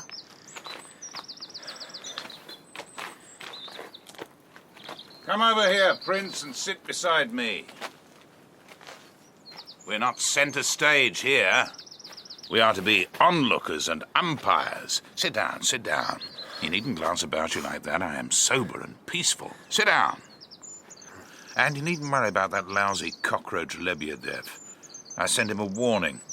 I'll peel his skin off if he shows his face here. Go on, ladies. Can we walk a little? I would like to talk to you in private. You know, of course, why I asked you to meet me. I know nothing. I can't believe that. I'm not responsible for what you believe. You're making this very difficult for me. You asked to see me. Here I am. What can I do for you? All those letters you wrote to me about how much you loved and respected me. What were they? What did they mean? Nothing? I laughed when I read them. Good. I won't descend to your level. Descend to my level? Are you going to tell me, us, what that level is, Miss Aglaya, from your lofty pinnacle of untouched virtue? I have come here to speak to you as one human being to another. I decided what I was going to say to you before I came here, and I won't change my mind now. I won't. Even if you look at me in that supercilious way. Even if I find that I don't like you at all. You wrote to me. Now I will reply. I will. Reply then. No one is stopping you. I met the prince and could see in an instant what a pure, what a simple-minded soul he was. Then when I discovered that he had become, through pity, entangled in the affairs of a woman like yourself, I trembled for him. In his innocence, he offered to marry you. You ran away. It was all very dramatic. But somehow you could not let go of him. Does it please you to torture a man like him? It would have been forgivable if you had any feeling for him, but you are too selfish. No, too vain, too full of self-regard to feel anything for anyone else. It amounts to a mania, your self-love. You are a mad woman, and your letters to me prove it. You are in love with your dishonour. That is the passion that consumes you, body and soul. And above all, you want to flaunt it. What would you do without your dishonour? What would you be without your tragedy? An ordinary woman. I am an ordinary woman. I am not beautiful as you are. I am not racked with rage and self-loathing. What do you see when you look at the prince? Let me tell you what I see. I see the man that I love. Now you can laugh. Throw back your head and laugh at me. I'm not going to laugh, Miss Aglaya. I'm not even going to deny the truth of what you've said to me. My wounds I have exposed to the world. I could not keep silent. Neither should you. Speak. You know what I want to ask of you. Perhaps. But you must say it to me yourself. I want you to stop interfering in his life and in my life. Don't write to me again. Don't tell me that only my marriage to the prince will free you to become a respectable woman, that you'll marry Mr. Rogozhin if I marry the prince. I wrote you those letters because I was a fool. I took you for some kind of an angel. If the prince loved you, why, you must be something exceptional. Now I see exactly what you are, exactly what you want. You came here today for one reason. To see finally if the prince loves me more than he loves you. You're a woman eaten up with jealousy. Jealous of you? My God, you are absolutely mad. I will not blame you for this outburst. I will admit that at least I am very disappointed in you. I had thought you a much better person than this.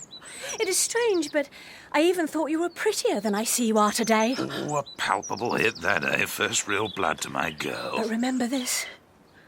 If he is yours because I permit it. If I were to say now, Rogozhin, you must leave. If I were then to say to the prince, remember your promise. What do you think would happen? I know what would happen. You know what would happen. I must beg you not to upset, not to humiliate her anymore. You're addressing those words to me, aren't you? She's so unhappy, so tortured. Please be merciful. Look how pale she is. Her lips are as white as her face. What are you saying? Are you so blind? So foolish? My God, your eyes are full of tears for her. Help me.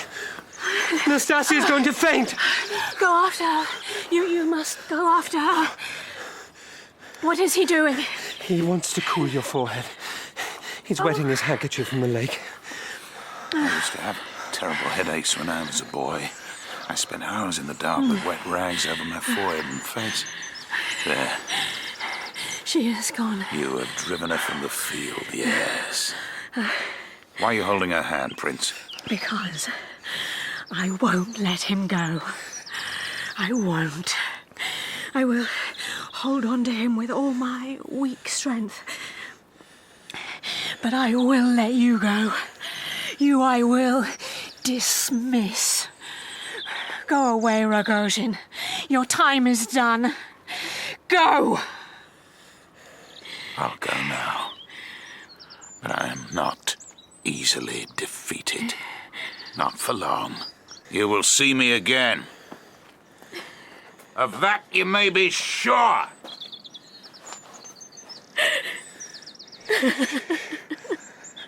I'm so tired. So weary. So afraid. Not of him. Not of him. Don't leave me. I'm here. I'm sitting beside you. Will you keep your promise? Is that what you want? I want you.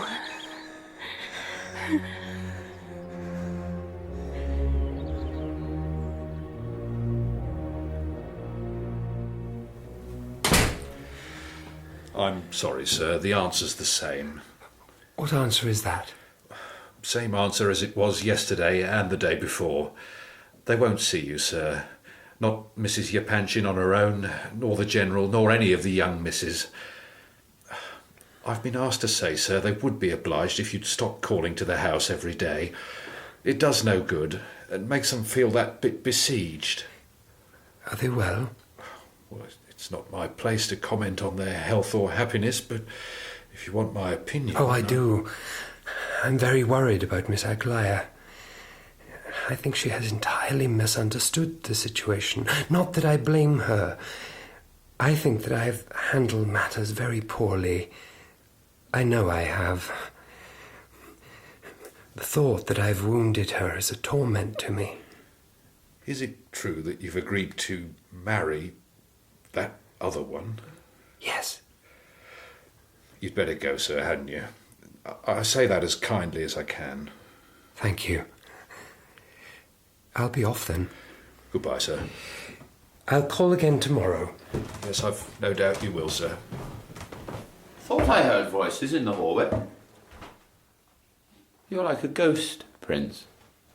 Not just because you haunt the scene of your crime, but because you are really very horribly pale.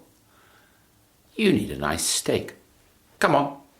I'll walk you to your hotel, and you can buy me dinner. You're supposed to eat your food, not play with it, you know. Sorry. It's not me you have to apologise to. You have done well. One moment everybody loves you, everybody sings your praises, and now a positive plummet from grace. Wine? No? Sure?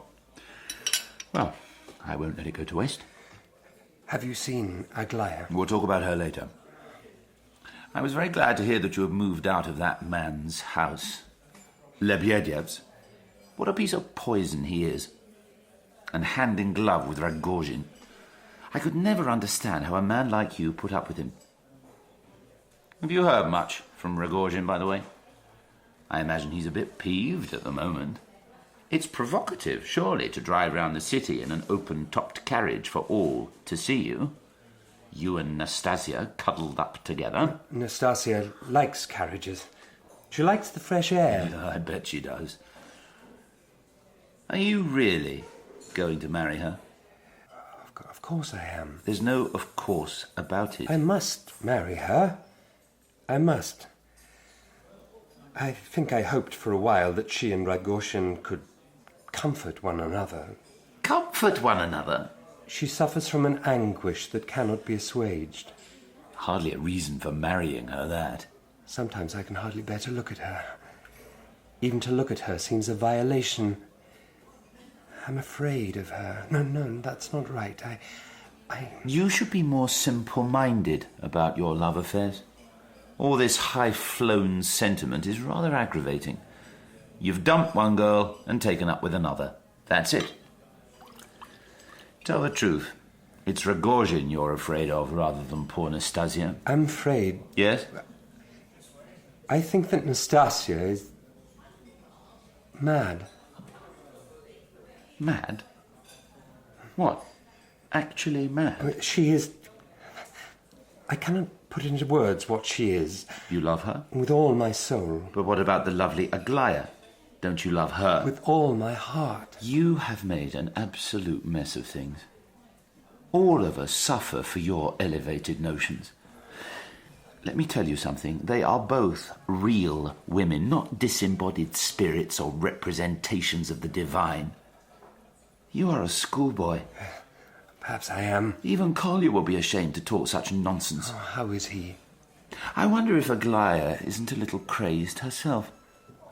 I was seeing her this morning, you know, a social call. I hadn't intended to speak. Not so soon. Not while all this was still going on. You've hurt her pride, you know. Well, we were talking, and I heard myself say, to my own surprise, I heard myself ask her to marry me. What did she say? I'm not a spontaneous man. I'm a grimy calculator. Nevertheless, overcome, presumably, by emotion, I proposed.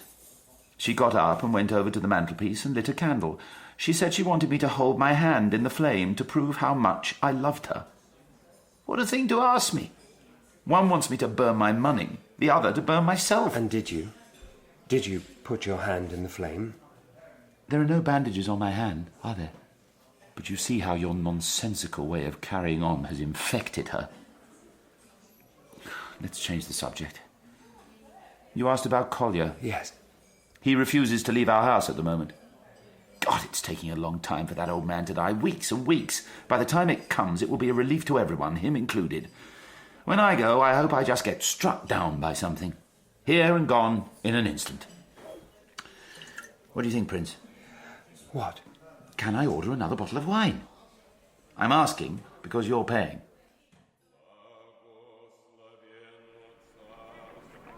I went to the house, you know, to beg his forgiveness. To beg that brave old soldier's forgiveness, General Ivolgin. What a man. Of course, Ganya would not let me in. In fact, he threatened to kick me down the stairs. Is that Christian? Still, today of all days, I will be magnanimous and not mention the fact. So, Prince, on the day of his funeral, will you forgive me in General Ivolgin's name? Let me kiss your hands. Don't do that. I must. I must kiss your hands as a sign of repentance, as a sign of my abjectness. Did I drive that poor old man to his grave over the theft of 400 rubles? I am ashamed. I am so ashamed. Forgive me, Prince. I forgive you. Stay and talk to me here. Don't go into the church. Where is Nastasya Philippovna? In the carriage. She thought it best to stay in the carriage so there wouldn't be any kind of public scene. Are the Epanchins here? Yes, they are here. And Rogozhin is here. I think you should go. He is very angry, very, very angry. I will tell Kolya that you came to pay your respects. I will even go and fetch him for you. Yes, the service won't be starting for a while. No, don't do that. Leave Kolya in peace. Afian, I'm glad to see you. Will you speak to me? Will you listen to me? I know that you're angry with me. Look, I am trying to save her. I know that you loved her, but it was a cruel, consuming kind of love for both of you. I don't blame you. Prince! Get off him! Mind his legs, he has a kick like a mule. Oh, very well. At my father's funeral! You are an animal! An animal! If we let you up, will you go? Don't let him up! Will you go without making more of a scene? I'll go. We will meet again, Prince. I hope so. Don't hope. Fear it! I had better go after him and try to calm him down, hadn't I? Let's go. You're welcome to him. He'll just come up with another vile plot. Why do you even talk to him? Your father was a good man. I'm very sorry that he is dead. I feel very sad for you and your family. Kolya, I'd better go. Nastasia is waiting for me in the carriage. I look at you, Prince, and I can't imagine what you feel. Do you love either of them? These poor women. I even feel sorry for Aglaya now. She is freezing and shrinking, getting crust of armor to protect her from the world. What have you made of her? I think you feel nothing. I think you have loved only yourself in all this, and not even your real self, but an imaginary knight-errant, the prince.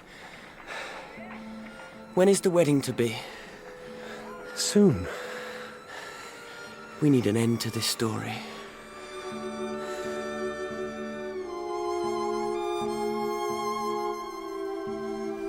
Look at this. Look at this. Isn't it lovely? A veil to cover me up. I never thought, not since I was a child, I never thought I would be a bride. Yes. It is a beautiful dress. Do you like it? Do you like it? I am so happy. I'm so happy I want to sing. Can I have singing lessons when we're married? We will go to Italy, to Milan, bowls of olives and opera. Prince, do you love me? I love you. What are you thinking? Well, just that perhaps we might have a quieter time on our wedding day, a private ceremony, perhaps. It does you no good to get too overexcited. You worry about me. My God, what am I doing to you? What am I doing? How am I so fortunate to have found you? You are my saviour and my saint. Hush now. I will marry in the biggest church in Petersburg. I will defy the world.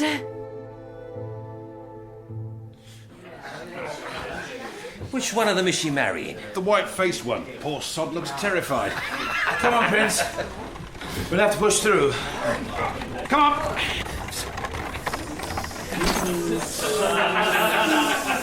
And here she is. On time, the eager bride. The spotless, pure and virgin bride. Oh, this is appalling. It certainly is. She looks as though she wishes she had thunderbolts in her hands to blast them all to hell. Wave to her. My men will get her through, never fear. Here's Rogozhin. Move back! Move back! Move back! He's a whip in his hand! Nastasia! I am here! Get away from her, you rabble! What kind of man are you, Prince? Not to protect her from this. I'm coming, my love! What will we do now, Prince? I can give my chaps a signal and they'll bundle him off. No. Nastasia! Hey, come away! What shall I do? What shall I do? You belong to me. Body and heart. You belong to me. Nastasya! Forgive me, Prince. I believed. For a moment, I could... Now, Rogozhin, for the love of God, take me from this. Take me away. No! I will save you. She's going to him. What will we do now? What are you going to do? Stand here and watch? Yes. That's what you're going to do. It's incredible. She's jilting you, man.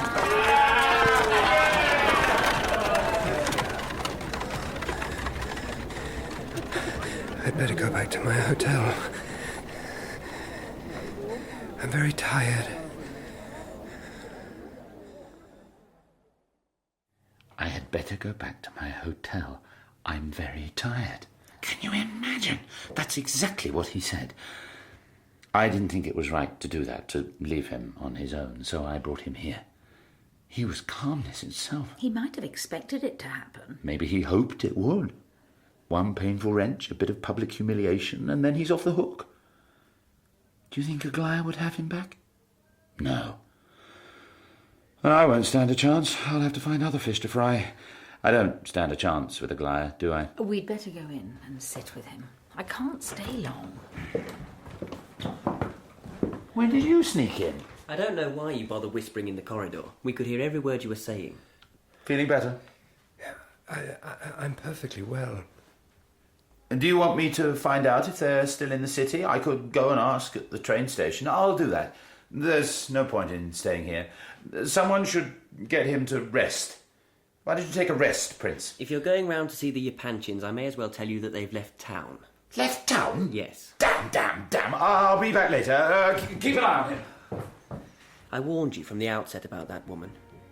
I should feel gratified that I was proved right. It's very kind of you to sit with me, but really I'm very well. Of course I am tired, and perhaps I am a little upset, but I'm not angry, not with her. No one must speak harshly of her. What a nonsensical world this is. Would you like to rest, you poor man? I can get your old room ready in a moment. It would be nice to sleep.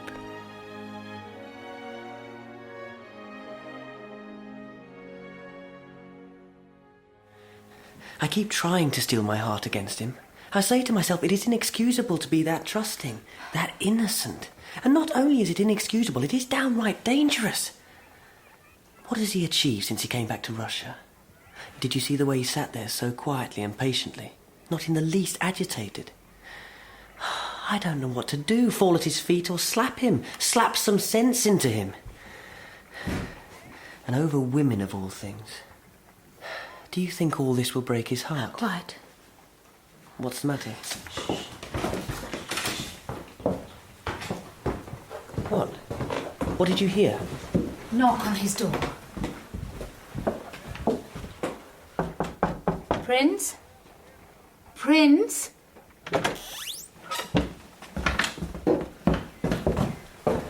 He's gone. Where has he gone? He's gone to find them. To find her, hasn't he? No, he's probably just gone back to his hotel.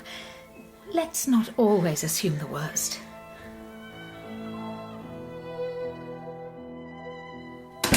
Yes? I've come to see There's nobody home. Tell Mr. Rogozhin that Prince Myshkin is here. There's nobody home. Did he come back here this afternoon? Well, can you at least tell me that? I can tell you that he's not at home. That's all I can tell you. Was Nastasya Filipovna with him?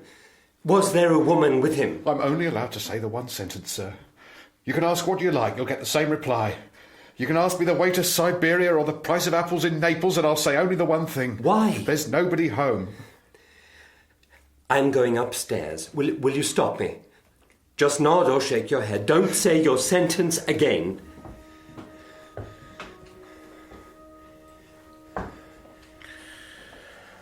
You've come. Yes. Not to interfere. Just to see if all is well. I knew you'd come. I must go down and bolt the door now. We don't want strangers coming in. None of us want that. Will you wait for me here? Yes. Put your hand on the banister, Prince. Steady yourself. You're trembling. This is a cold house. My father was a cold man. Don't let's speak of him. You'll wait here for me? I'll wait.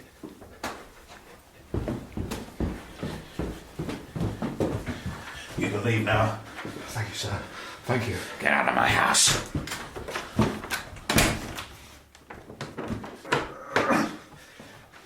We've no need to hurry matters now, Prince. Come and see my study. Come and see my books. I've been reading a lot lately. Not sure I understand anything. Won't you come down? Where is Nastasya? Take out the cross I gave you, and I will take out mine. We will never forget that we are brothers. I will never forget it. Sometimes I talk a lot of nonsense, and perhaps I seem a violent man, but I would never harm you. Never. Parfien. Yes? Can we light a candle? It's very dark here. No. No candles. Where is Nastasya? Here.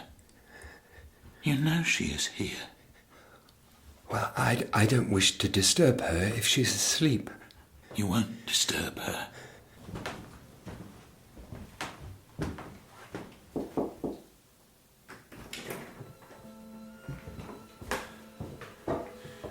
Here is the prince to see you, my love. Come in, Prince. There is nothing to see that will offend your modesty. You've never been in a woman's bedroom before, have you? No. Come in.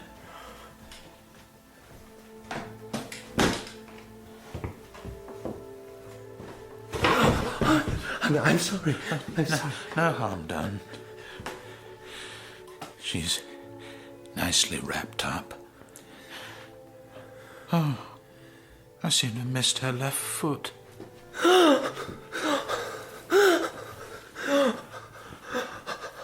What lovely feet she has. Strong like a dancer. I won't give her up.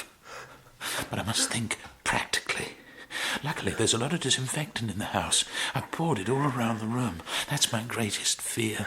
The smell. In a day or two, it will stink in here. I could order flowers, of course, to cover her up, but I don't want her covered up. I want to look at her. She's the most beautiful thing in the world. Oh, no, you can't have a fit. What would happen if you had a fit? People might hear you in the street. They might hear you and break the door down and take her from us. We don't want that, do we? Sit down here.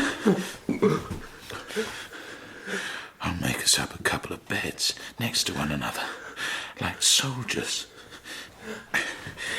Can you help me move this sofa? I'm afraid I can't move. I'll just have to sit here for a bit. When I feel better, I'll get up and help you. You're a kind man.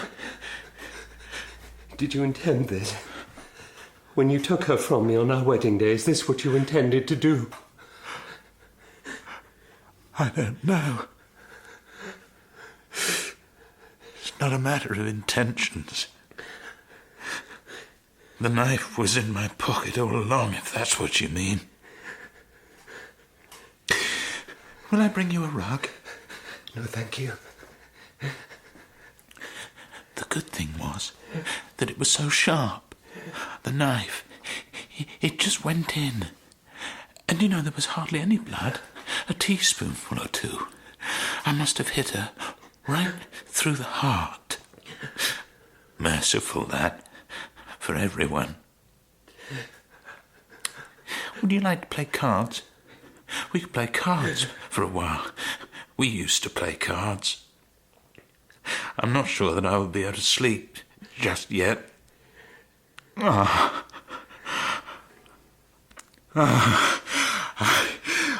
would so like to scream, but I daren't. I daren't.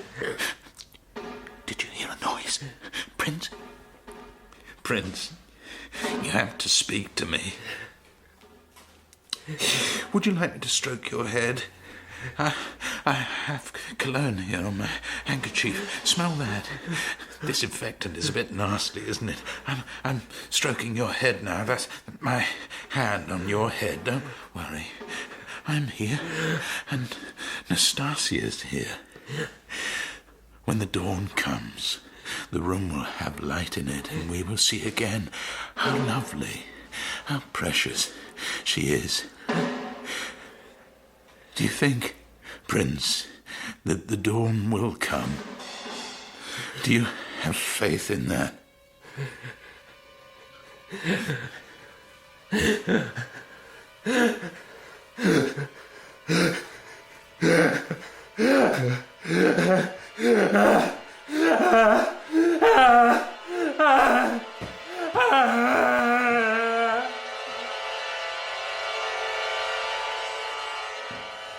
You! Who are you? Me, sir? No one. A servant here. No one. Well, what are you doing lying on the doorstep at 3 a.m? Nothing. I'll give him a kick. That'll refresh him. No need to do that, sir. I've been locked out, that's all. Let's break the door No, down. no. First we'll knock on it. Rogozhin! Rogozhin, open up! Prince! Are you in there? Oh, I'm getting to hate that noise. He's been doing that for the last 2 hours. And you've just lain there and listened to it? Mostly I've put my hands over my ears. Move back.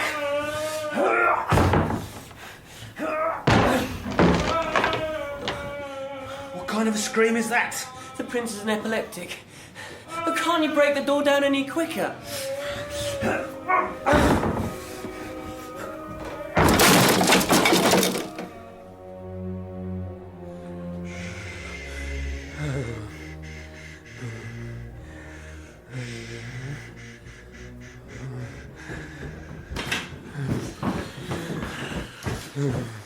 He's stopped now.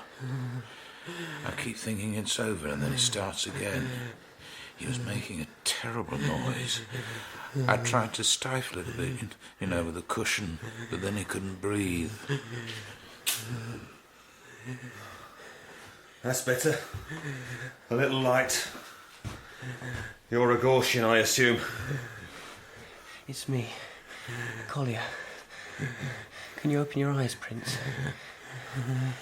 And her in the bed? Oh, someone open the window, it stinks in here. She's dead, I take it.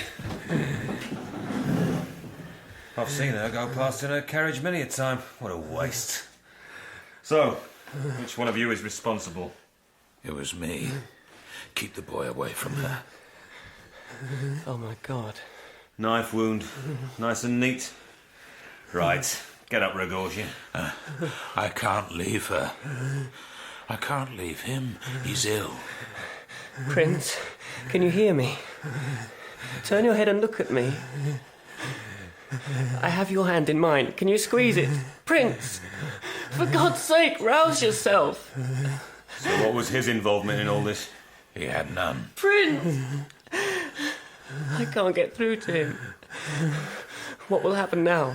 Siberia for this one and the asylum for the other. That's my opinion. You asked me. He came too late to help me, or to help her. But I will never blame him for that. Prince! Prince!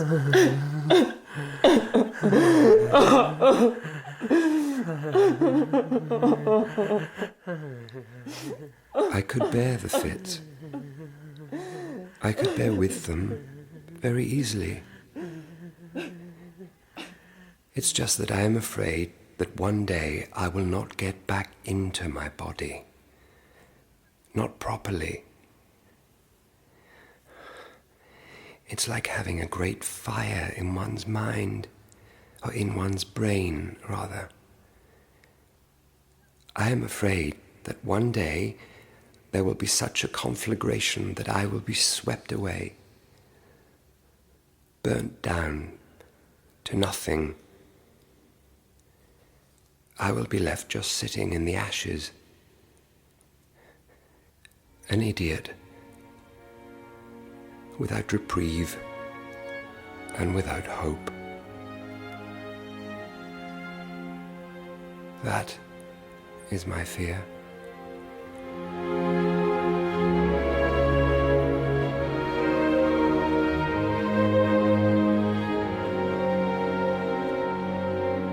That was the final episode of The Idiot by Dostoevsky, dramatized for radio by Melissa Murray. Prince Myshkin was played by Paul Rhys, Rogozhin by Roger Allam, Ganya by Jennings, Nastasya by Lia Williams, General Yepanchin by David Swift, and Lebedev by Gerard McDermott. Mrs. Yepanchin was played by Paula Jacobs, Aglaya by Tracy-Ann Oberman, Kolya by Karl Prekopp, Varya by Jemma Churchill, and The Footman by Martin Hyder. The Idiot was directed by Cherry Cookson.